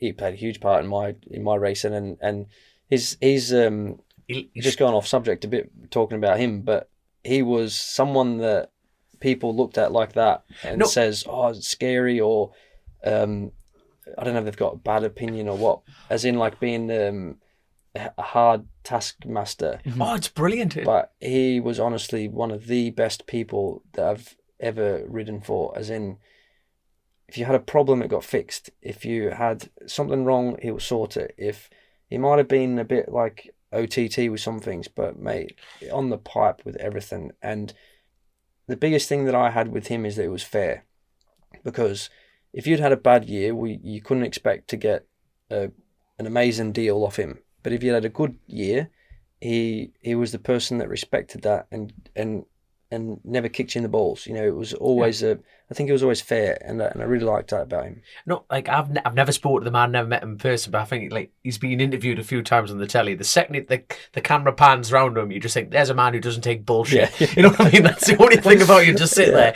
You couldn't lie about, I lost the front. You'd look through and go, you're a lying little bastard, aren't you? I know what happened. Sorry, Neil. Just imagine it. You know what I mean? What's he up to now? To be honest, he's retired now, and I'm not sure. I'm sure he's got a few things going on. But I just text him casually, just seeing how he's going, and he always texts me after the races and says, "Well done." So, and at the time, was he team manager at Honda, and then was Harv? What role did Harv have? Was he kind of one under? So when I first went to Honda, I was still dealing with Neil, and then a little bit later in Honda, then I was dealing with Harv, for all the contracts and stuff like that. But I think the first year I was there, he was team manager, and then the second year I think he was maybe from 2013. I think that changed. Mm-hmm. And then in 14 he came back because Harv was obviously poorly, so Neil came back, and that was an awesome year for me, that on the Stocker. And then from 15 onwards, Harv was running pretty much everything there, I think. And so did you have a few years in Supersport before going to Super Stock? Yeah, so I did stock in 11, stock in 12, Supersport in 13, stock in 14, Superbike from 15 onwards. And so after you'd done really well, did you do Supersport first or stock first? Stock first. Stock first. And after you'd done really well in stock, I presume you would have wanted to go up to Superbike. Yeah. Was it more like Honda needed to be competitive in Supersport, or the? Yeah, it was a really hard thing, because at the end of 2012 I looked like winning the stock championship. Me and Keith Farmer were battling each other, and I'd won plenty of races. I had a couple of crashes, so it was really tight on points. And at Silverstone, unfortunately, I had a technical problem with the bike.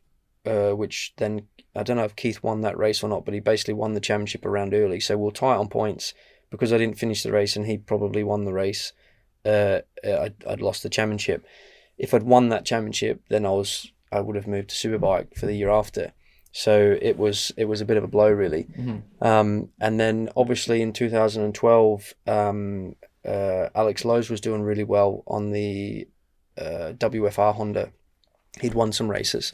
So I think Honda were in a really hard place, because I obviously wanted to go to Superbike. If I'd won the stock championship, it probably should have happened. But Alex was obviously doing really well in Superbike, and he was currently winning races in Superbike. So when you're picking someone, you have to pick the best person, don't you?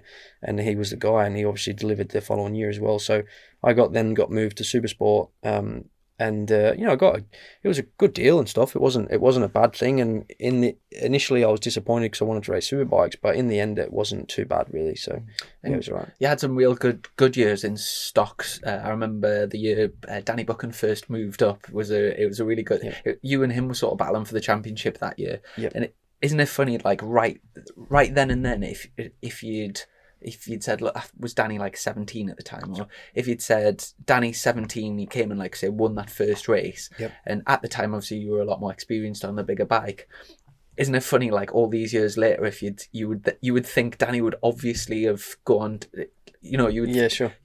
And it's funny how like that sort of played out over the years. But it was, back then, the Honda probably wasn't the preferred bike in Superstock. Is that fair to say? Yeah, like I think in 14 that's what got me the Superbike ride, because I can say it now, it wasn't the bike to be on in that class at that time. It was don't get me wrong, it was a really good motorbike. It was prepared as good as it could be. It was run out of the Superbike workshop, had some great people working on it, and I loved riding it. It was a fantastic motorbike. But when you're competing against other people that are equally as good as you, and they've got a little bit of electronics, and they've got a little bit of this and a little bit of that, because the bikes come out standard like that, it makes it, and they've got more power, and it makes it really bloody hard, really. And it was hard for me to win that year. I got a lot of seconds. Danny won a lot of races. I won a couple of races, and but I think that was my breakout, if I want to call it a breakout year, that I had to be better every weekend just to finish second if I wanted to be competitive against the other bikes. And it made me a better rider. And I think the way I was riding the bike, Honda looked at that and went, yeah, we have to try and, although you're not winning the championship, we have to give you a go on Superbike. And I had a teammate that year, Freddie Foray. He's obviously a really good guy in world endurance, world champion. And he was struggling a little bit with the bike. And I was doing obviously really well, so I think it was just a number of things. And I was testing the Superbike that year as well. So when I wasn't racing stock, I was testing the Superbike for Honda, because they had the year out of Superbike racing that year. Mm-hmm. And we had a couple of tests, and they had another guy, Julian Da Costa. Julian and Freddie, I get on really with them, good friends with them guys. And he was testing the Superbike as well. So I was almost like competing against him for that ride the following year, because he was obviously wanting to get it, I was obviously wanting to get it. And I every time he would go out and do something, I was obviously doing the testing and testing the bike, but I always managed to be a little bit faster than him by the end of the test. And it was it probably worked out in my favour because of that, really. So as well as the Superstock bike probably like not being the preferred option, again, when you were in Supersport on the Honda, out of the bikes and that were there, you'd probably say the Triumphs had a bit of an advantage in the Yamahas at the time. It was a really good era of Supersport as well that year. And it was the year that the Samson bike, wasn't it? Yeah, the Samsung bike, yeah, and Stuart Easton won on that Yamaha. It's fast on that, yeah. Yeah. Who else was in the championship then? There's Graham Gowland, Glenn Richards, Billy would have been Seeley, Billy McConnell. Like it was a fast bunch of people. It was fast, yeah, really fast year. And the early part of my career over here is in like stock and Supersport. I was really lucky that I was with a great team. As in, like I say, you can't complain about the level of bike that you had, but it was always like the outdated bike in that class, like stock or Supersport was like, fucking hell, like, although it's probably prepared better than the other ones, it's not, the technology is not to where the other ones are. So you're almost leveling it out, sort of, but it was never like I had 1 year at the beginning to go, you're on the best bike in the championship, the fastest bike in the championship, the best prepared bike in the championship, and now go and win. I sort of was almost firefighting throughout the years, to try and make it work to start with. A little bit like you could argue Johnny Ray for all those years in World Superbikes was right overriding the Honda, and even though he was finishing like fourth and fifth, everyone was kind of aware that he was the best rider. Sure. And when he did get his chance, he took it. Absolutely. So he's still taking it. Still taking it. Yeah. See you later, son. But using that sort of logic, do you think that all those years riding maybe not the best bike has then paid off?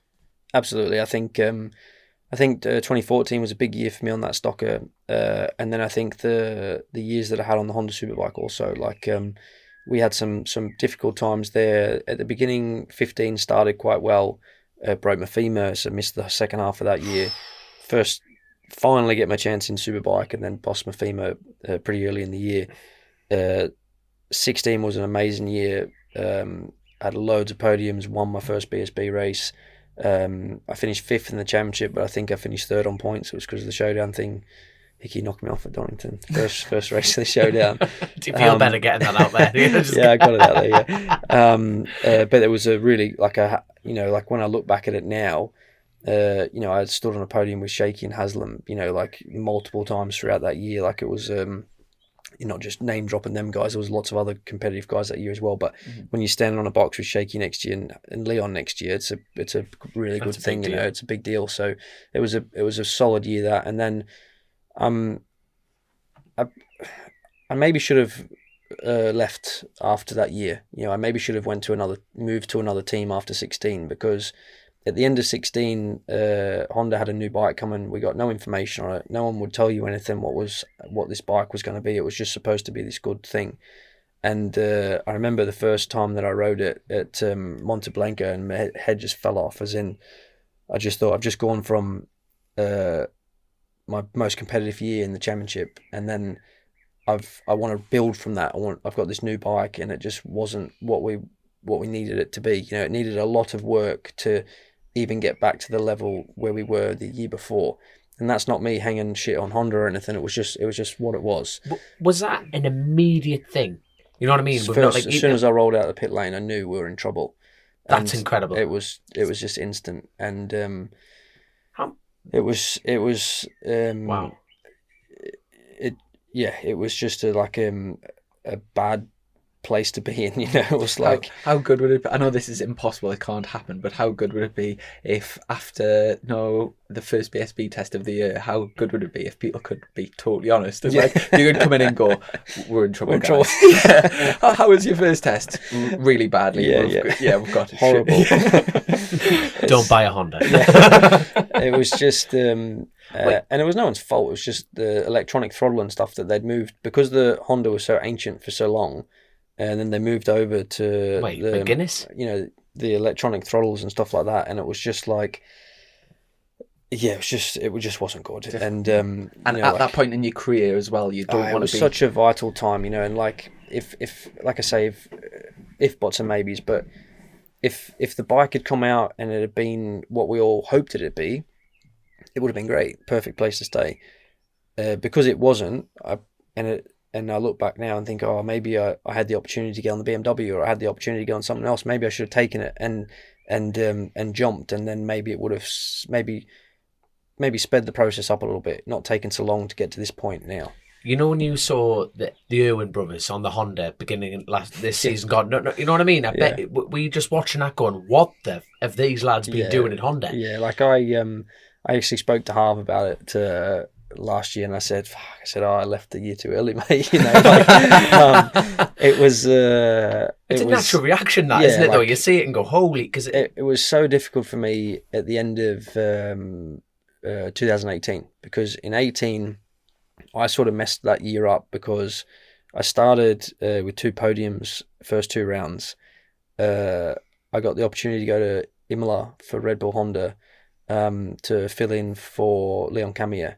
Because he'd hurt himself, but it wasn't a normal weekend. It was, you might or might not ride. You might start in FP1, you might start in FP3, and if someone said that to me now, I would just say thanks, but no thanks. You know, I'm not doing that.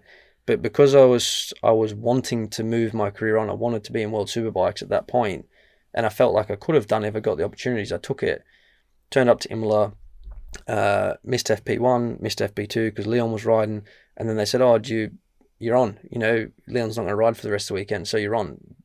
All right, I've not been to Imola, I've not ridden the bike, I've not done anything. I'm competing against Jonathan and Alex and all these guys, and it's like, shit, okay, let's go then. And I out-qualified my teammate for that weekend. I was only half a second out of Q2, so I'd done a really good job for one practice session and straight into qualifying. That is an understatement and a half, that mind. But then it caught up with me, and I had a massive crash and broke my leg and my back, and just knackered myself really. And a lot of people don't know I broke my back, but I broke 3 vertebrae in my back, and I broke my tib and fib. I had a compound fracture at the bottom of my leg. Did you hit a tyre wall? Or? I just had this biggest high side you've ever seen in your life. Just flicked straight over the top and must have just come straight down on my legs. You know, like obviously on my right leg, compound fracture, and then the compression through your back as well.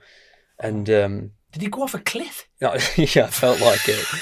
And that was like, I spent 2 weeks in Imola hospital. Rach had a bed next to me. She didn't have a hotel, so they put a bed next to me in my room. So we were both sleeping in Imola hospital, and I'd had surgery and stuff. And then we come home, and I actually raced.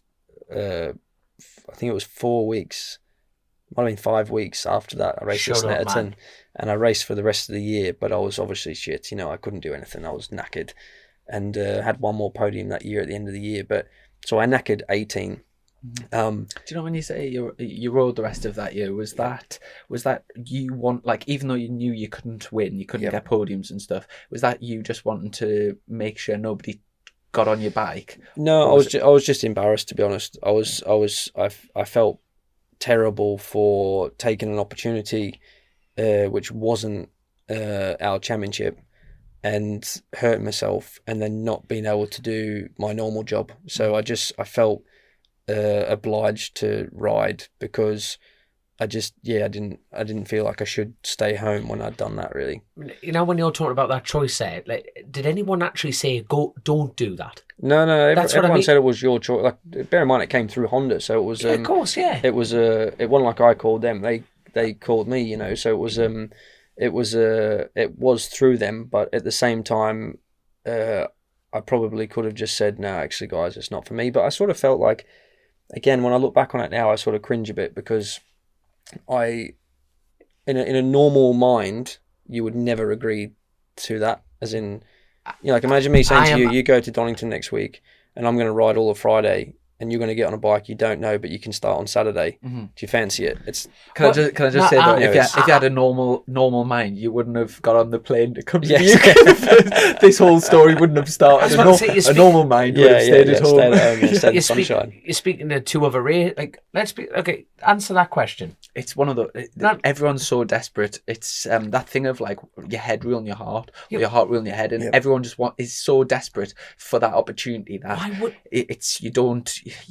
In hindsight, you can think logically about it, but at the time, I think most people would have done exactly the same. Bollocks to hindsight, you know what I mean? I think you made the right thing. What happens if that worked?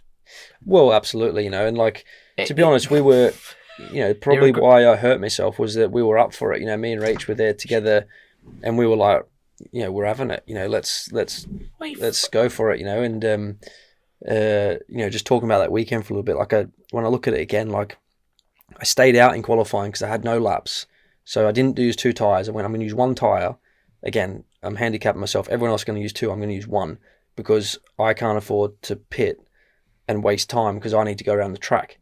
You know, so I'm in qualifying doing this, and then I end up missing Q2 by half a second or whatever it was, you know, with the best guys in the world. I think it was a 48.2 or a 48.4 at Imola, which is it's a respectable lap time. It's obviously nothing what Jonathan. So is that 1 minute 40? Yeah, so right, like I think they were like 46s or something. You know, it was a couple of seconds off, say Jonathan, and the top guys. So it was respect. You know, it was reasonable, and it was a bit of a whirlwind, but it ended badly, and you know, that sort of ruined the rest of my BSB year, really, and it almost.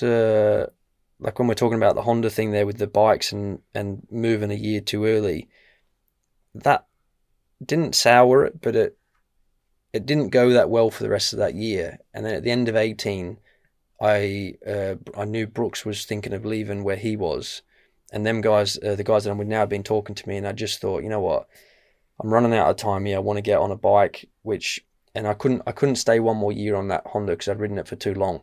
You know, if the new bike had come at the end of 18 for 19 rather than the end of 19 for 20, I'd probably still be there now. You know, I'd probably stayed there, but I couldn't do one more year. And I know it's only one more year, but I couldn't do one more year on that bike without thinking that I could win or whatever. So when the Yamaha came up, I just thought, yeah, I'm gonna dive in and I'm gonna have a go on it, really. Speaking of other people that have taken not missing FP1 and FP2, but similar opportunities, like if you look at what Tommy Bridewell did when he got the opportunity with Go 11, and lots of people might have thought that it could detract from his BSB championship and whatever, but when he came back to BSB, it definitely looked like it had brought his level of racing up. And other people have done it and made it work. So it didn't work out for you, but it can do. It can do. Yeah. You regret the things that you don't do, not the things you've done. Now you went through hell because of that. Yeah. But look what it's sculpted you into now. You know what I mean? No, you know what I mean, though. Being serious. And speaking of other opportunities, I remember you once got a wild card in Moto 2 as well. Yep. Holy shit. Silverstone, wasn't it? Yeah, it was. Yeah, again, another last minute. Again, when I look at my opportunities, like people will think, oh, you're just bitter. But my opportunities have always been last minute. On this Moto 2 bike that I rode, I think it was a TSR frame. It was like a Bitzer, do you know what I mean? It was just a bit of everything. No one else was on one, so you're the only one on one. And it's like, there you go, jump in, you're in and you're out. You never get 5 minutes to just settle and like try and make it work. And I feel like that was sort of my whole path. And I think that's why I'm so like, I can call it in love with BSB now, is in that I know my bike, I know my team, I know the tracks. Everything that's happened along this road, I've got to this point, it'd take a hell of a lot for me to get out of that bubble now, you know, because I've taken these little opportunities that have just not been right. They do you no favours whatsoever. Although at the time you jump into it and go, yeah, Moto 2, let's go. You just don't get to show your ability, you know, or you look at anybody like, look at Jake Dixon now, you know, like he has races where he's outside of the 20 and then he has a race where he's in 5th. He's got a huge amount of ability. You just need time to, you know, these kids have been doing this their whole life and then bikes and tracks and stuff. So you just need time, really. Mm-hmm. And I never had time when I got opportunities. It was in and out. If you won the Euros, would you go to Steve and say, let's go to Worlds? Yeah, probably, yeah. I was going to say, if, like hypothetically, if you won the championship this year and Steve said, I would really like to, let's go and do World Championships, like with like Paul Dennon's team and your team together. Would you like Absolutely, yeah. I would. On the Mackem bike. Like I say, on the Mackem bike, I say, when people ask me about doing wildcards and stuff now, I always say no. I say, I'm not interested in that. I don't want to be involved in it. I would turn it down and it's not for me. That's from my previous experiences. If my current team now, if Steve said, Jace, we're going to do, say Donington's not this weekend, say it's in 6 months' time, we're going to build your bike, full Magneti Marelli, we're going to send our electronics guy, Tim, to get clued up on this, because I'm sure he's already clued up on it. Sorry, Timmy, I'm sure you know everything. I'm looking forward to the Eurosport footage of the garage next time at this next round. I'll be like, there's obviously a bit of tension in the garage for some reason. Yeah, so he, get Timmy clued up on that, and then do a test, you know, with the bike at Donington, and turn up with our team, with our bike, with everything. I would go, yes, let's go. Like, and I would, not being arrogant, I would back myself to do well, because I think with the right environment I would, but I wouldn't step into someone else's shoes for a 5-minute thing just to fill a seat, you know. Okay, like I've got a great hypothetical situation for you then. We're full of these tonight. There's a gap in the timetable this year, so like not on a BSB race weekend, and 2 weeks before you get a phone call, and do you know how Gerloff's been standing in for Morbidelli? Yeah. So Rossi's team call you and say, so Morbidelli can't ride this weekend. Chasing the racing. Yeah, you could go on. You could at Silverstone Grand Prix. Yeah. It's Grand Prix weekend. Will you come down and fill in for the full race weekend on the Yamaha? Teammates with Valentino Rossi. Do you do it? No. Can I throw an extra curve in there? And Steve says no. No. Steve says no. You're not doing it, son. At the time, you're leading the British Championship as well. Oh man, that is a tough one. I think I would say yes. I think I would have to say yes because A, I would never get a chance to ride a Grand Prix bike again. B, I'd be filling in for Rossi, so that would be quite cool. And being Silverstone, I think it would be good. I think it would still be a huge task because although the track and the bike would be exceptional, you don't know. I've never ridden a MotoGP bike before, so it'd be a hard job, but. Yeah. You couldn't say. Yeah, you couldn't say no to that. Next question: would Steve forgive you? Probably he said not, no. To be honest, he'd probably drive me there. To be fair, he's a good bloke like that.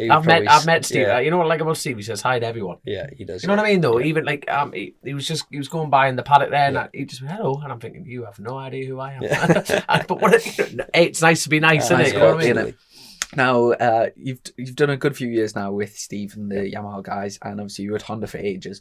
What's the biggest difference between the way, like, say, Harv runs the team to the way Steve runs the team? It's I would say at Honda, and I'm sure either won't mind me saying this. Well, I hope they don't.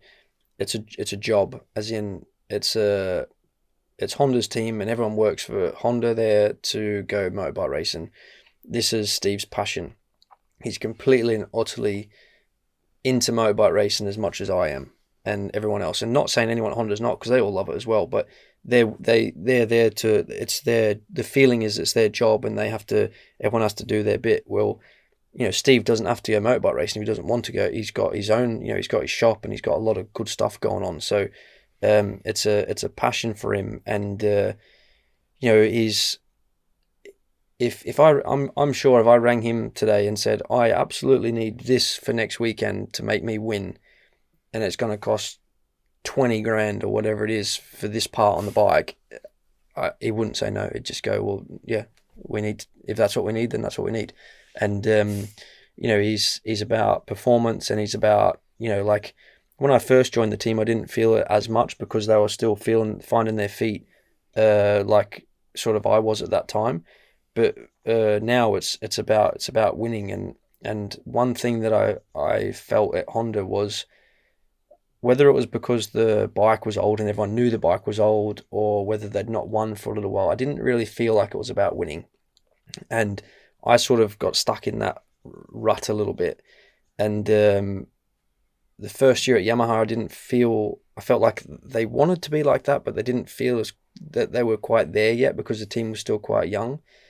And then from last year to this year, we all just want to win race. All we care about is winning races. And if we finish second or third or fourth, although it's great, it's not winning. You know what I mean? And although it's a lot of pressure and it gives you a bit of a roller coaster, I thrive off it, and that's why I think I'm buzzing off it now. Mm-hmm. Definitely. Because I was about to say, because Steve does a hell of a job. Because not only are you loyal to them, it's Taryn as well. How long's Taryn been in the team? Taz been there 4 years now. You see what I mean? I think he was there a year or two before that, maybe in Supersport. Yeah. So he's been there quite a while. 5 years maybe. And when was it your first year with Yamaha that you had your shoulder injury? Yeah. And that you've been plagued with a shit stick as far as injuries. Yeah, that's touch wood. Well, you could clearly see after that the shoulder issue was fixed, how much it was holding you back. Yeah. But how did you do your shoulder injury? So I had two. I actually had 2 shoulder injuries that year. So the first one I had was I fractured my right humerus at Alton Park Test, which was straight after round 1. I struggled with that for a couple of. It was only a small crack, but it was enough to make me struggle.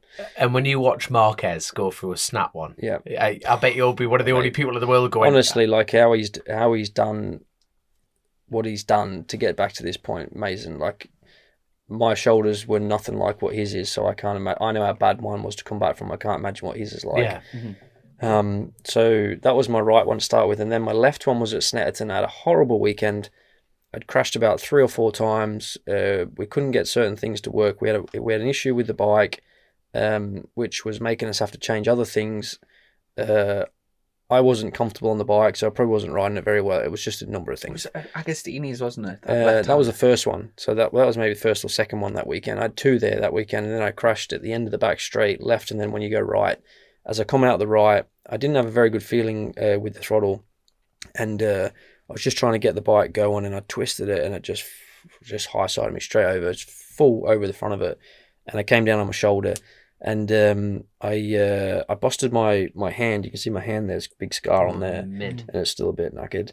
And I done my shoulder, and we didn't do anything with my shoulder at the time because I could still sort of like move it a little bit. I was like, you obviously don't want to say how bad it is at the time because you don't want people to panic. But I'm like, that I know that's proper sore, and I can't really do anything with it. But I'll just focus on the hand for now and just take the focus off my shoulder.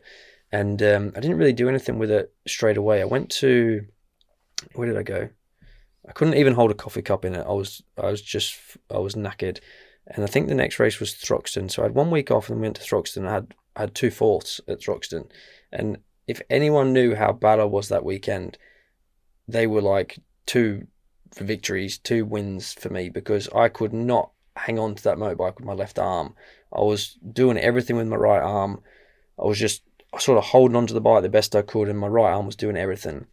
I was going straight from the bike to the physio to the bike, and I had the cold packs on it and everything that I could do, paracetamol, everything that the team at the BSB would keep telling me to do, I was doing. And then I went to, I don't know why I didn't go and get it checked before this point, but at that point I just thought, well, the shoulder's just sore, it'll be fine, it'll just get better and whatnot. And then I went to Cadwell, of all places, Cadwell, qualified on second row, did a 26.8, which I was peaking with because, again, I couldn't hold on to the bike. I think I had a 7th, and then I got run off track on the first lap of the next race. And I can't remember, I finished at the back somewhere. Monday morning, I said, I can't do this anymore. I rang Professor Leonard Funk's what a name! Yeah, just name drop. The arm clinic in Manchester. That's it. Yeah. Rang them. He gets such a mention on this podcast. Because nearly every guest busts the shoulder goes to them. Mr. So I got up on Monday morning. I texted Stuart Higgs, and I said, "Can you help me? I'm struggling. I need to go and see someone for my shoulder." Come straight back to me. He said, "This is the person you need to see. Here's the telephone number." Do you reckon he has like a red phone like Batman next to his bed? BSB rider. Yeah, it is. Mr. Funk. Yeah, and I rang him, and they said to me, whoever the guy was I spoke to, he said, if you can get here by 12 o'clock today, he'll see you today. This was the Monday after Cadwell. And I'm looking at my watch going, it's 9 o'clock now, and this is like 4 hours away or 3 hours away. I'm like, yeah, I'll be there. So just phone down in the car, kind of didn't, whatever clothes I had on, I was just like, bang, over there to see him. And I sat down with him, and he looked at me, and he said, can you take your shirt off? Took his shirt off, sat down, looked at him, and he's like, can you move your arm? And I'm like, no, I this, however much it was, I can't remember, it was a little bit of movement. And he felt around, and he said, right, we'll have a MRI or whatever it was, I think it was an MRI or a CT scan, whatever it was in his thing. I come back in and sat down, and he goes, right, he said, so what you been doing? I said, well, I raced yesterday. What you been up to? Fishing, mate, what do you think? And he's like, what do you mean? He's like, I'm like, yeah, well, I raced yesterday, and I'm really struggling with it. He's like, well, you've got a dislocated AC joint, you've got a fracture to the greater tuberosity, you've got an impingement to your rotator cuff, and you're telling me that you raced Superbikes yesterday. And I'm like, yeah. I am hard as nails. Well, yeah, I did, did all right too, actually. If you check your details, Australia's written in the bottom there, son. Yeah. And he was just like, mate, you need to stop this now. Like, we need to get this sorted. And anyway, I said, I can't stop. I said, I'm fine. We'll have some rest. Tell me what I need to do, and we'll go to the next race. And I think we had a bit of a break then. I'm not sure what we had. I think it was a couple of weeks. TT. And TT. So maybe we had a break then. Mm-hmm. And anyway, I spoke to Stuart and the team again, and I had a cortisone injection before, I think, the next round it was. It was all everything was passed, and it was all legal and everything that I had it done. And that made a big step for me. and I think might have been Alton Park. It was Alton Park, and I got 3/5 there, but I had the injection, which made it a lot easier for me because I could go to sleep. I couldn't sleep with this shoulder, and so I'd not slept for however long it was, 4 or 5 weeks.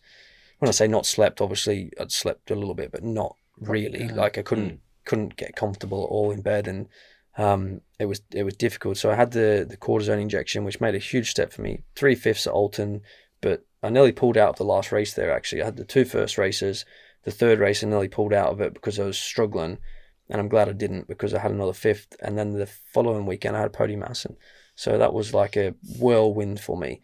But all through this period, which obviously I can talk about it now because it's in the past, but every time I was riding, I was pulling the bone back apart. So the humerus, I had 3 fractures in the humerus, and they were starting to knit back together. And every time I'd ride, by the end of the weekend, they'd sort of just pull themselves back apart.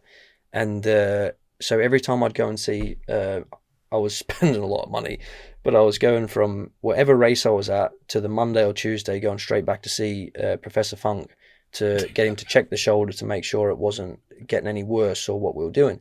But what he was concerned about is every time I'd go back to see him, he'd do the X-ray or the CT scan, and it was like the bone had not knitted together because I pulled it back apart.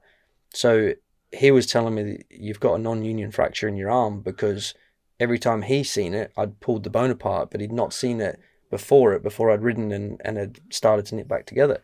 So I got to the end of the year, and I'd planned with him and he'd planned with me. We're either going to have a stem cell surgery on the arm to get the bone to knit back together, or we're going to have to do a bone graft, which I guess is what Mark's had done at the end of last year. So it was quite serious because it had been quite a long period of time now where the bone had not fixed itself. It was still broken, essentially. And he wanted to make sure that was going to fix. So he said, we'll give it, I can't remember how much it was now, how long it was. I think it was October. I think he said, we'll give it 4 or 5 weeks before you come back. And when you come back, that's when we'll make the plan to do the surgery. And when I went back, because I'd not ridden for 5 weeks, the bone had started to knit. And he said, I can't believe it. The bone started to knit back together. And I was like, well, yeah, I've stopped riding now, I know. So it was a really lucky thing that happened, and it didn't end up being a non-union fracture. Do you know how the stem cell thing works? Stem cells. Do you know when you're a baby, you start out as stem cells, and they're basically like unprogrammed cells, so they can. I'm still waiting for my download, so it's they could turn into like an eyeball, or it could turn into a bone or flesh or muscle or whatever. But you can. There's things like you can get them from the inside of your bone marrow, and I think they do a lot in America. But basically, when you're young, you can get stem cells taken out and frozen so that you can keep. And then if you ever need them later in life, you can, like, for example, if you went blind, or if you lost a limb or something like that, you can then have your stem cells put back into like basically reprogram to basically grow like a sort of. They take out your bone. They take out your bone. Well, you can get it from is it umbilical cord? Yeah, you can get them. That's the best place to get them. But you can like there's places in America where you can get them taken out of you from bone marrow, and your femur, I think, is the best place to get them. But it means like to do with like anti-aging and things, the technology, like over the next 20, 30 years, will be like ridiculous. How good it can be. I am impressed because most lads get on the internet and look at porn, and you're looking at STEM research. You know what I mean? I am impressed with it. You know what I mean? It's like I am impressed. So. But that's crazy. And then after I sound like such a nerd, don't I? But anyway, the next year going in, it sort of had similarities to this year in terms of like unbelievable in testing. Definitely going into the season as one of the favourites. And obviously everyone knows what happened at the first round. We were doing let's talk about it. Let's talk about it. We were doing the podcast then, so it was a massive talking point at the time. You made this podcast. You and Taryn single-handedly made this podcast. It was the only thing that anyone, I think even MotoGP lads would be going, would you have done that? I'll get my sister does the editing for this, so I'll get my sister to like put the clip and the video to relive the moment for you. First round, I think you led like the whole race. Yeah, did you? Obviously, Taryn, your teammate, was right behind you, going into this. It's sort of the last corner, but like second last corner, and obviously, and Taz comes up the inside, gives her a bit of a nudge, and down you went. Yep. Do you want to? Can you relab that with the truth, please? Let's see. Yeah, talk us through. Talk us through like your take, because we've had Taryn on here, and we've had Taryn's take. What's your take on that? It's I led 29 3/4 laps of the. I probably felt a bit like Christian did at the weekend, to be fair. He led but you two stayed on. But we both stayed on. So I led 29 and 3/4 laps of the race. I think Taz probably felt that he was stronger in them last two corners than what I was at that point. But on that particular lap, I'd nailed both for them corners. And I was in deep into the left. I got through the left, but I was a little bit wide. There was a lap rider ahead of us. I got into the left really deep, which put me a little bit wide when I went into the left. And then we come out of the left and flicked over to the right, and I could see sort of Taz here. And I think he felt, because he was on the outside to me here and I was here and I went into the next corner, that I was going to run wide and then he was going to nip up the inside. But somehow, again, I got the bike stopped going in there. I got the brake on. I pulled it up and I didn't run wide. I almost had a tighter line than what I had the previous lap. It looked like you went full defensive. Normal sort of. I certainly wasn't wide, put it that way. But I think from his point, he'd already committed to what he was going to do based on where I was on the track. As in, we'd gone left, I was out here, he was there. We'd flicked over and he just thought he was going to do a nice crossover. As I was running wide, he was going to nip back up the inside. What he didn't anticipate for was me getting it stopped and in and not being wide like he'd anticipated. And I think he'd already committed to it. I think obviously it was my first race for the team. He'd not won a race at that point. I'd not won a race for the team at that point. So we both wanted to win, didn't we? And it was just an unfortunate thing. So taking the emotional side out of it, there is you can understand what happened, and from Taz's point of view, the line that you chose to take in, you got it stopped more efficiently than you had the laps before at that line. Yeah, so I think from his point, he was probably already committed to doing that. So he was on the curbs. When you watch that footage, he was on the curbs. When I went right and he went to go up the inside, I look at it and I think we should have just pulled out of it. I was tight. You weren't getting through. You were over the curbs. You sort of pushed the bike down or up or whatever you did, because you had to hit me. You had to open the gas to hit me so that you didn't go down. So, it was, sure, I was pissed at the time and that, but I can see... Now, if you watch that footage, you were more than pissed. Yeah. It was gutted. My image of you prior to that was every thumbs up, Australia, we all wear flip-flops and drink beer. That was an angry little man. That was mate. And honestly, the reason I was so angry was that... I don't blame you. Everything we spoke about in this podcast building up to that point, all them first couple of years, and then... I'd got myself in a position at Honda where I was quite comfortable there, as in I had a good ride, everything in life was good, but I didn't have the motorbike to win.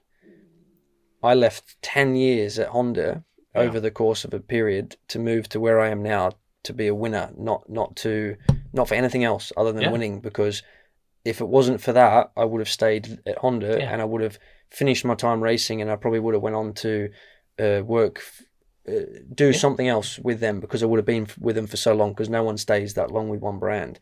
So me leaving that into this new environment, it was to win, and then to almost get there and then have it taken away was a massive emotion at the time. So it was almost a double. Not that it would have been any worse if it was anyone else, but just the situation leading up to that was just.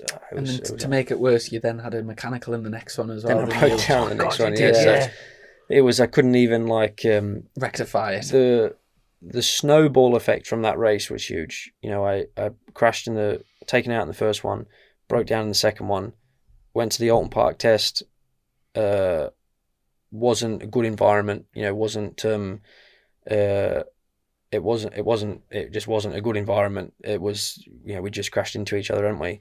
And I broke my shoulder, the first one. So it was not saying that had an effect on it, but I wasn't happy. I wasn't turning up happy. Oh yeah, we're going testing today. I was pissed. I wasn't in that frame of mind to be there. We had a few little issues at the first part of that test day. Made a little mistake going into Izzy's, ran off, bang, first shoulder, and then it just knocked on from there. Now, do you know when you got back into the garage from the first crash? Yeah. And this is where like sort of the best teams and the best team managers are very good at man management. Yep. And that's probably like the main quality that you would need for that role, organization and like man management. Did somebody take the lead and like maybe diffuse the situation, or was it left to play out naturally? To be honest, it was really difficult because I walked into the front of the garage. I walked straight through the garage to the truck. Went into the truck. Rach was in there. Then some other people were coming in, obviously to see what was going on. And then literally from that point of getting in the truck, I had to go to see Stuart. So I basically was in the truck for 5 minutes, straight out to see Stuart. Everyone's trying to talk to you to calm you down before you get there, which is just not helping at all. And then I'm sat in a room with me, Stuart, 2 other officials, Taryn and Steve, basically like a room like this. And, it's like... you haven't even had 10 minutes. You haven't even had down. 10 minutes, so it's... that seems like another pattern in your career. Everything's around 10 minutes, isn't it? Yeah, it's just 10 minutes, yeah. So it was... I think I deal with them situations quite well. I think a lot of other people would probably fly off the handle more than I do. I think I speak my mind at the time as in facts of how it is, but I don't go completely You don't bonkers. scream or shout. I don't No need to. throw chairs around or anything like that. But it was a difficult... Again, it was... That scenario would be different if it happened now, because... not that I want it to happen now, but it's a scenario where it was my first race for that team. It's my first race with the new sponsors, with the new joining Yamaha, with it was going to be a long year from that point onwards. So I was almost more reserved because of that, because I was thinking to myself, well, I'll win next week. Okay, you've done that, but now I'll beat you next week. But unfortunately, it just unraveled snowballed quickly, and it just never came back after that. Mm-hmm. So yeah, it was a shame. And you made up for it this weekend, so well done. Did after the first time you sort of got to speak to Taz was in the officials thing, and was it when you left that room? Was it a case of you, Steve, and Taz all shaking hands? Shit happens, lads. Let's move on, type of thing, or did that animosity sort of? It carried on for the year, like it was. We shook hands after it and said, what's done's done, but it never got any better, really. It was which is to be expected. You know what I mean? Like when I say that, like I'm not just saying it to stir the pot, but we didn't really get on that well after that particular incident, and we just sort of did our own thing from that point, and it wasn't like you couldn't be around each other. We still, if we had to do something together, you would hello, hey mate, you're right, small talk, but not any more than that, and I think it was a very difficult year for me, because it was sort of that happened, got hurt, I felt like I was firefighting all year trying to just keep going, and it just didn't really pan out how I'd imagined it, really. And it was a 19 made me a much stronger person going forwards. I was a bit not weak at that point, but I wasn't ready for what was coming, and it made me toughen up a bit, and yeah, I'm much stronger for it now. Good. When we talk about motorcycle racing being a fantastic education of life, and when you think up to that point, like the ups and downs, and there'll be so many people listening to that at various points of the story have can relate, so they can think, I've just stepped up and I've smashed me racing them things, and it's sometimes difficult to believe that you can still get there. But absolutely, as an example, it's almost just like all the little ups and massive downs, and then you start building back, and then massive downs, but you've just kept on going. That's the biggest thing, is like, if you hang around long enough, you'll eventually figure it out. And it might. Thank God. It might. Jason, you made my life there. Thank God. It seems obvious, but it's true. A lot of people don't hang around long enough, and it's easy to understand why in a sport where you can hurt yourself, it breaks you, and it's injuries, financial ups and downs, disappointments. It does literally break you, But if you're strong enough to keep persevering with it and almost using them negative things, them bad times, to make you stronger and go, well, what have I got to learn to get better from that point so that doesn't happen again? And you start piecing it all together. It might take everyone, it might take you 1 year, it might take me 3, but everyone's different. It's just figuring out what works for you and just sticking at it. Sticking at it's the biggest thing. No, that what I mentioned about booking, like the where you were in your careers all that years ago, and like how it's very similar. Like say when you and Dan Linfoot were both on the Honda, sometimes there was like literally nothing between you, and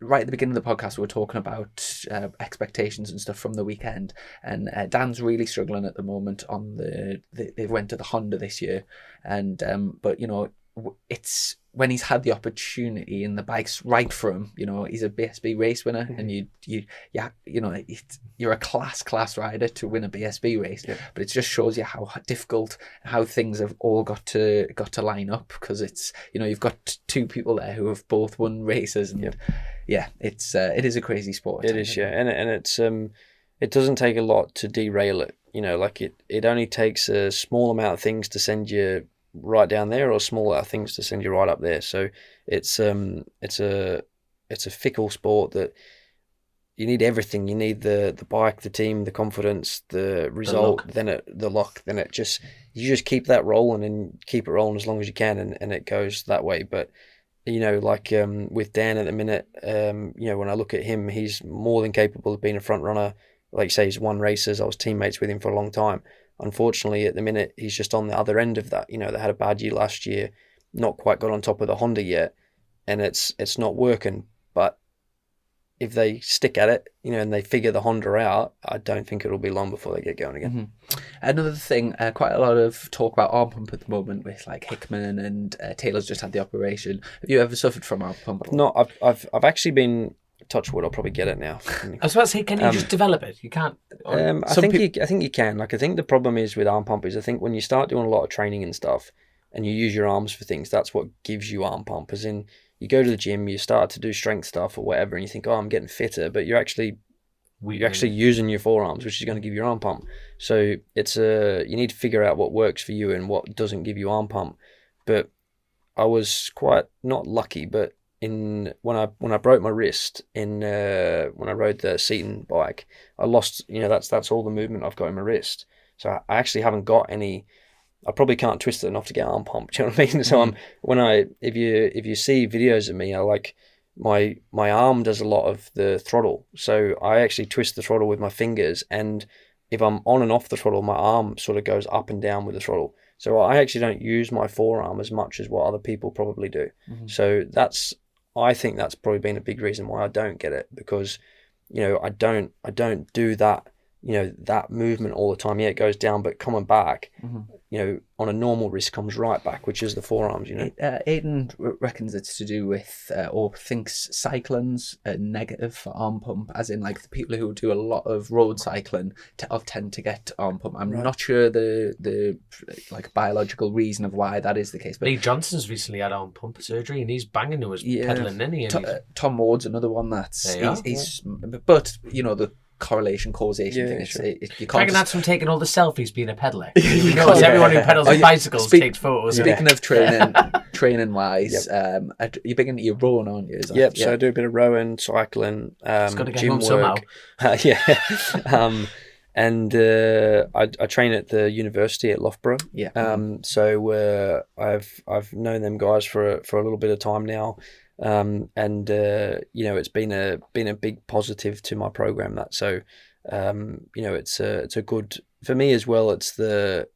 I've been training for a number of years, and been doing good training. I've been physically fit for a long time, but this is just taking it to a new level. And I think it's more the mentality of being in a gym with, you've got another name dropper. You've got Adam Peaty on that bench over there, and you've got another Olympian on that bench over there. You've got athletes in there, high level athletes. The environment, it breeds success, and it's just, for me now, it's just about being around successful people. It doesn't have to be in your sport, in other sports, but you want to be around winners. And if you're around winners, it hopefully like overflows, osmosis. You know? Yeah, so it's just a mentality, and it's it's a good place to train. Now I'm on 1% on my laptop. I have got it on my phone as well, but we're on a Patreon page, and usually we get 1 or 2 questions. We've got I think about 6 or 7 for you, so take that as a compliment. First one, Kathy Jones Parry. Firstly, congratulations on a fantastic weekend at Oulton Park. After all the ups and downs you've gone through during your career, if you could possibly go back to the 18-year-old Jason, what would you say to him? Is there anything you would have done differently? All the best for the season. You've kind of touched on that a little bit, but no. One definitive moment. It's hard because I would change some things, but if I changed them, there's no way I would have navigated my way through the path that we got to, because I think without being a bit naive, without being a bit raw to it all, there's no way I would have done what I've done. So I would go back and say, one thing I would say to my 18-year-old self is look after you rather than worry about anybody else. And what I mean by that is that don't worry about sticking with one manufacturer for 15 years or whatever it is. Pick your place and do what you need to do to move forwards. And if that's staying at one place, then great. But if there was another opportunity that was maybe better and you thought, no, you know what, I'll stay here because this is good, I would say maybe you need to take a few more opportunities when they come. But yeah, a bit more. And in terms of if you could go back, obviously not to do the Aragon wild card, because that would have maybe Ryan Garside, if you could change one thing to improve the BSB paddock, be it a rule modification, remove a support class, add a team relay race, or even bring back grid girls, etc. I was about to say, when's this going to get fun, this question? Ryan's normally a nutter with these, but no, the grid girls saying 100% agree. So do you, obviously, but you don't want to tell Rachel that. I think again, this is a double-edged sword. I think the rules would be nice to have some more electronics, especially for BSB tracks, some anti-wheelie, a little bit of traction control, not so much traction control, a little bit of anti-wheelie, maybe a little bit of traction control, but just move it on from where it is now, because we've had the same spec for so long. That also is what keeps the racing tight, so I see why they're doing it, because it keeps everything level. But for us as riders, it's like, for performance, it would be nice to just go, well, okay, that worked for everyone. Can we not just move it all to here now and make sure everyone's on the same thing? It's not going to separate everybody because he's got this and he's got that. Everyone has to be on the same stuff like they are now. Just lift it up a little bit, you know. It's such a minefield, isn't it? You know, to which bit do you put on? Do you say that for safety or performance? Not for safety, because I think the bikes are safe enough now, as in, you know, like the way that you can take power away from the bike, you know, like we haven't got traction control, but we can take power away and, you know, we can make them easier to ride. But I think for a performance, as in like, I would love to go to Oulton Park and have an anti-wheelie system that works like properly good and a little bit of traction control and just see how fast you can go. Like, you know, I'm on the rear brake, I'm on and off the throttle, I'm arms up, arms down, I'm fighting the thing the whole way around. That's racing, isn't it? Yeah, but I would love to see how fast you could go if you had an electronic system set up on that bike that worked, you know, like if you had a World Superbike there, what could you do? You know, like would it be 1 second, would it be 2 seconds, would it be nothing? I don't know, but I'd like to find out. Wait. Promise me if you win the championship, I'll get you that sword. All right. I don't know how I'm going to do it, but I'll sort it. Sniff and skid marks. Single name, who's your biggest threat for the title this year? Now you've had a weekend. And is this different to before the season started? Good question. That is a good question. Biggest threat for the title? I think probably Iden, to be honest. I think Iden, like, I could name loads of people, Brooks, Taz, everyone, but I think if I look at last year, and I said it at the start of this year, Iden was going to be similar to me, as in 19 we come off bad years, then we both had good 2020s off bad years. Well, we have both had good years coming into this year, so we're going to get better. Yeah. And I think he was consistent last year. He's a good racer, and I think he'll have a strong strong. Without a doubt, yeah. It's definitely spicing up already. It really is spicing We're up. big fans of Christian because Cool. he's moved up from Has he? he lives near us. He's right, cool. sort of adopted Geordie, and Is he? yeah. That's another one. No, talking about like racers going out with other racers' sisters. Obviously, Christian is going out with Nicola, who's Barry Teasdale's sister. All right, cool. So keeping it in the paddock. Yeah, That's yeah. how we like it. Mel Gandley. Congratulations on a brilliant opening round in BSB. What are the R1's biggest strengths, and what is it about the bike that suits your riding style and approach so well? Also, just want to say how great it is that you're so active and communicative with with your fans on social media. Not from home, but looking forward to seeing you with that number 1 plate at the season's end. Awesome. So I think the Yamaha suits me because it's a user-friendly bike and it's fast and flowing bike. It's not a stop-start bike. I like a bit of corner speed. The bike's quite neutral. It's not frontal rear biased. It's quite a neutral, happy bike.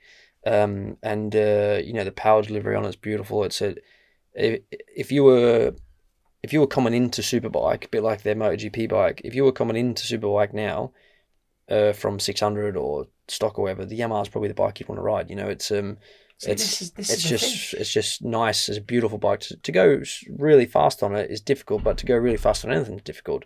So it's you look at the Ducati and that's got its strengths, but I think it would be more difficult to ride than the Yamaha. Maybe to go fast, it's really fast. It's similar, but if you were just getting on a bike, I think the Yamaha would be the one you were on. So I think that suits my style, just the fast flowing nature of the bike. Because every single person I know who's hopped on an R1 has said the same thing. They love it. Yeah.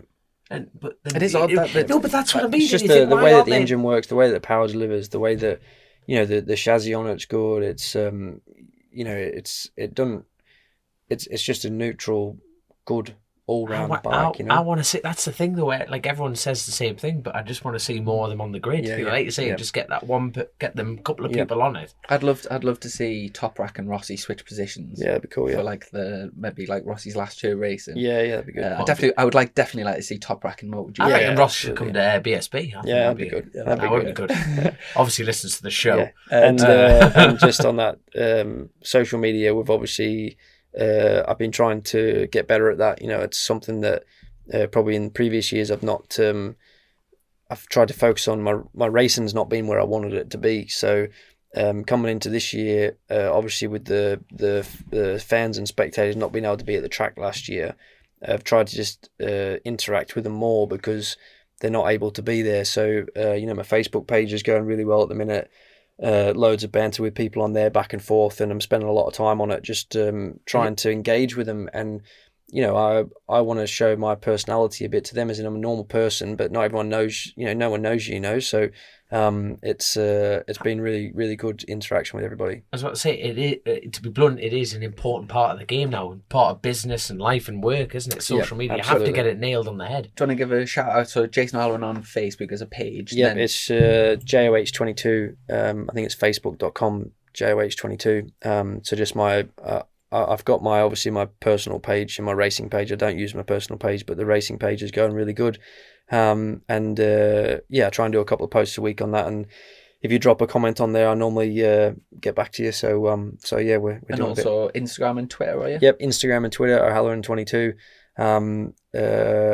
Twitter, I try and retweet what I can. And as obviously when you got 3 different things going on, it's a lot, isn't it? So Instagram, we're doing a little bit on there, posting some pictures and stuff, but the Facebook page is the one that I think Facebook, it's not something that I used much in the past, but I've got a decent following on there now, and I feel like it's been the best one for people wanting to engage with you on, like they want to ask you a question or ask you about a test or a picture that I put on, and I feel like it's got really good connection with the bike fans of the world. So yeah, I'm enjoying being on that. Mm-hmm.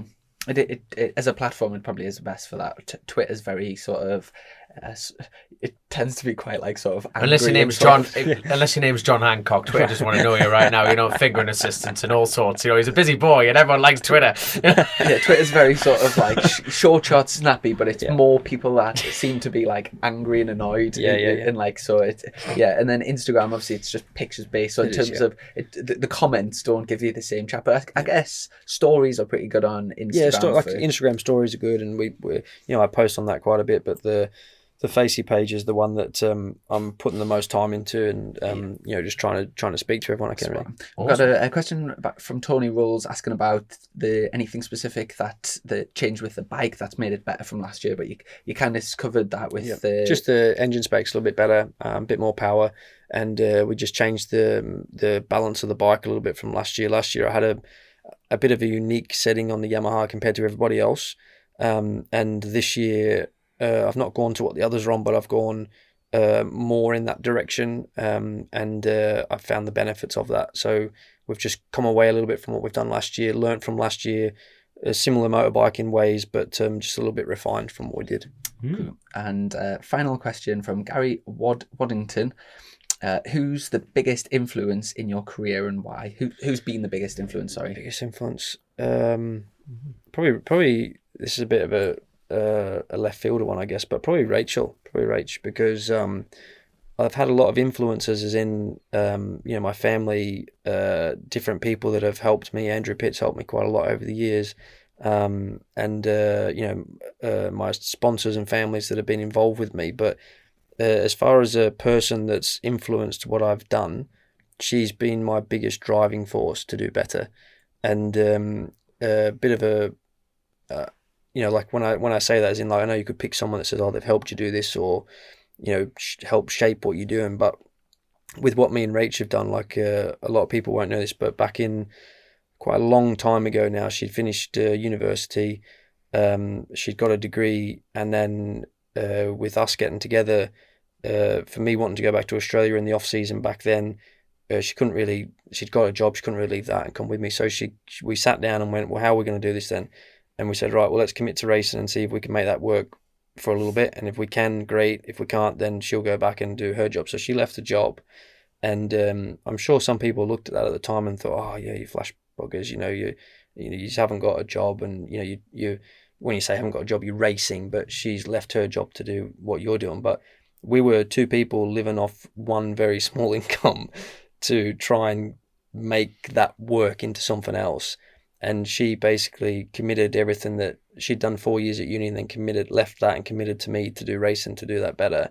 So she's been my biggest influence, as in, I've always felt like I don't want to let her down. I don't want to, I can't fail because we're dependent on each other. We help each other. So, and from that point, that's when racing got better, because she started helping out. She got more involved in it, and now basically she does everything. I just ride the bike. So, it's been a huge part of my success here, and a huge driving force of why I've never give up, really. Well, I tell you what, if she's listening to this, I bet she'll be pleased with it. You know what I mean? If she's willing to lie in like a hospital bed next to you, you know what I mean? That's that's a girl you keep around, mate. Yeah. So, no, fair play, mate. Fair play. Yeah, and so you're no, definitely it's going to get something tonight. Or when she listens to this, you know what I mean?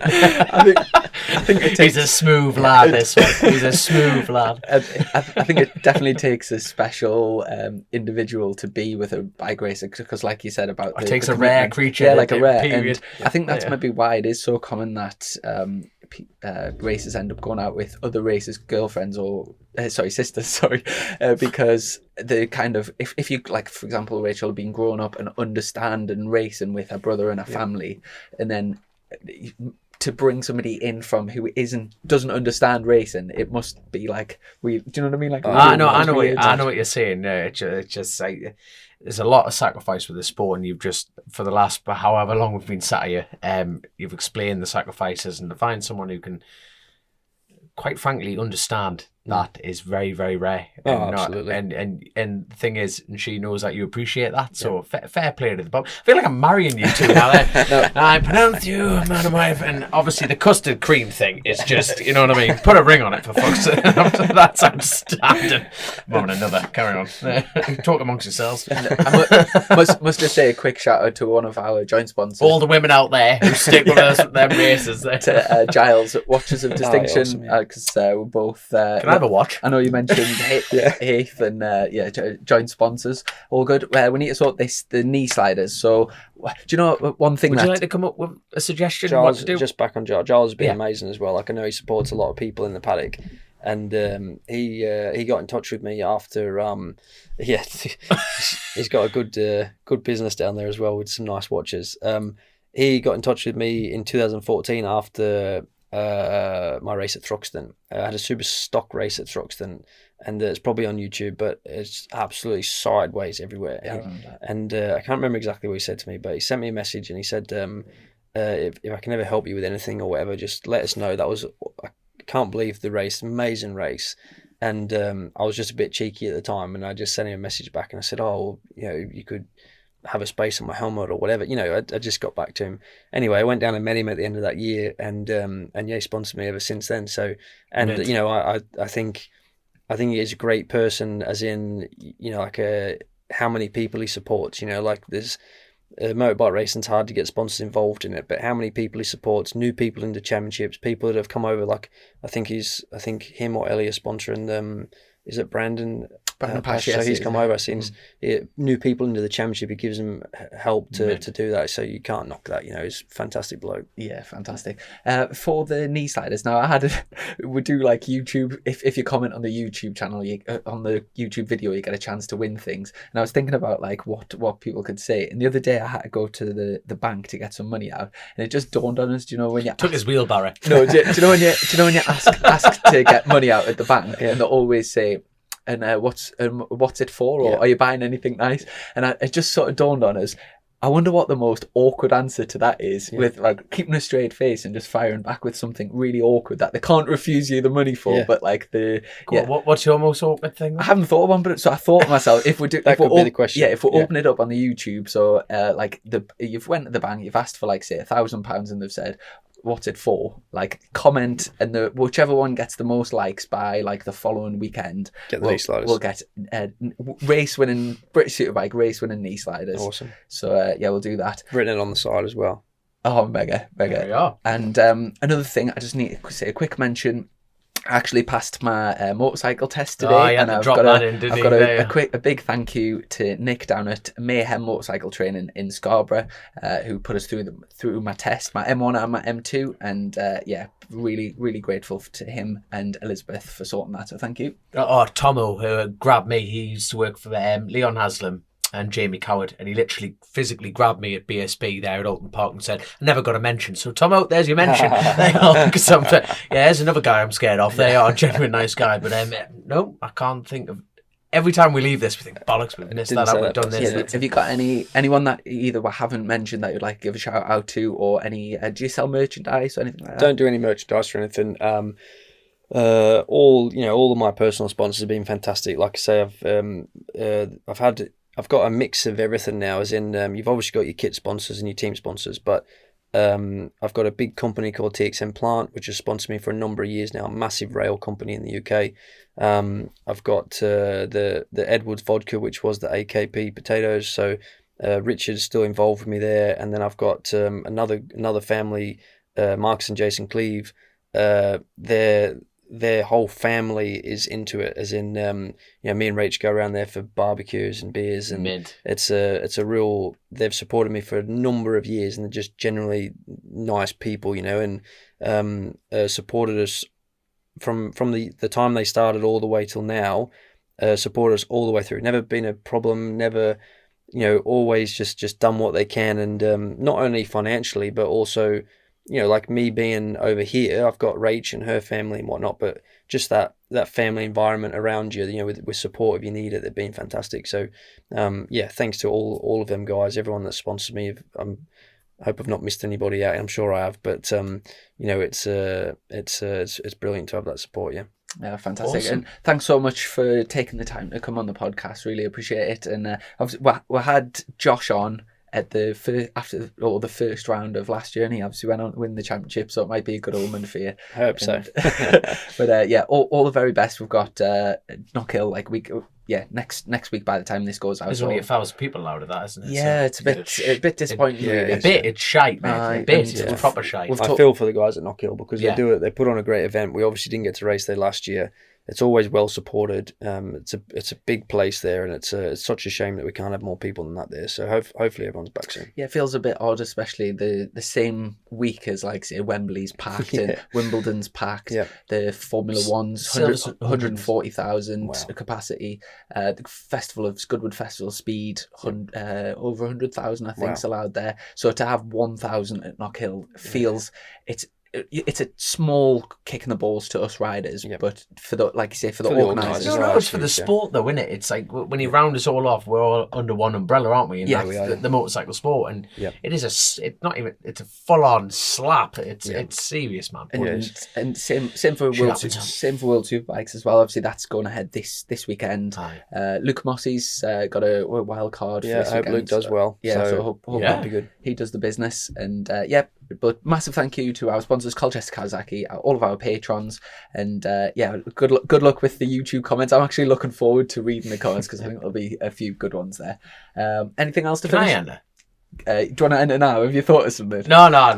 It's fine. I'm gonna enter to be Mum's name. By the way, ring your mother if she still thinks you're coming home. You're gonna have to ring your mother. That's the only thing I'm gonna close out on. I'm telling you. Thanks very much, mate. Take care. See you in a bit. Cheers, mate.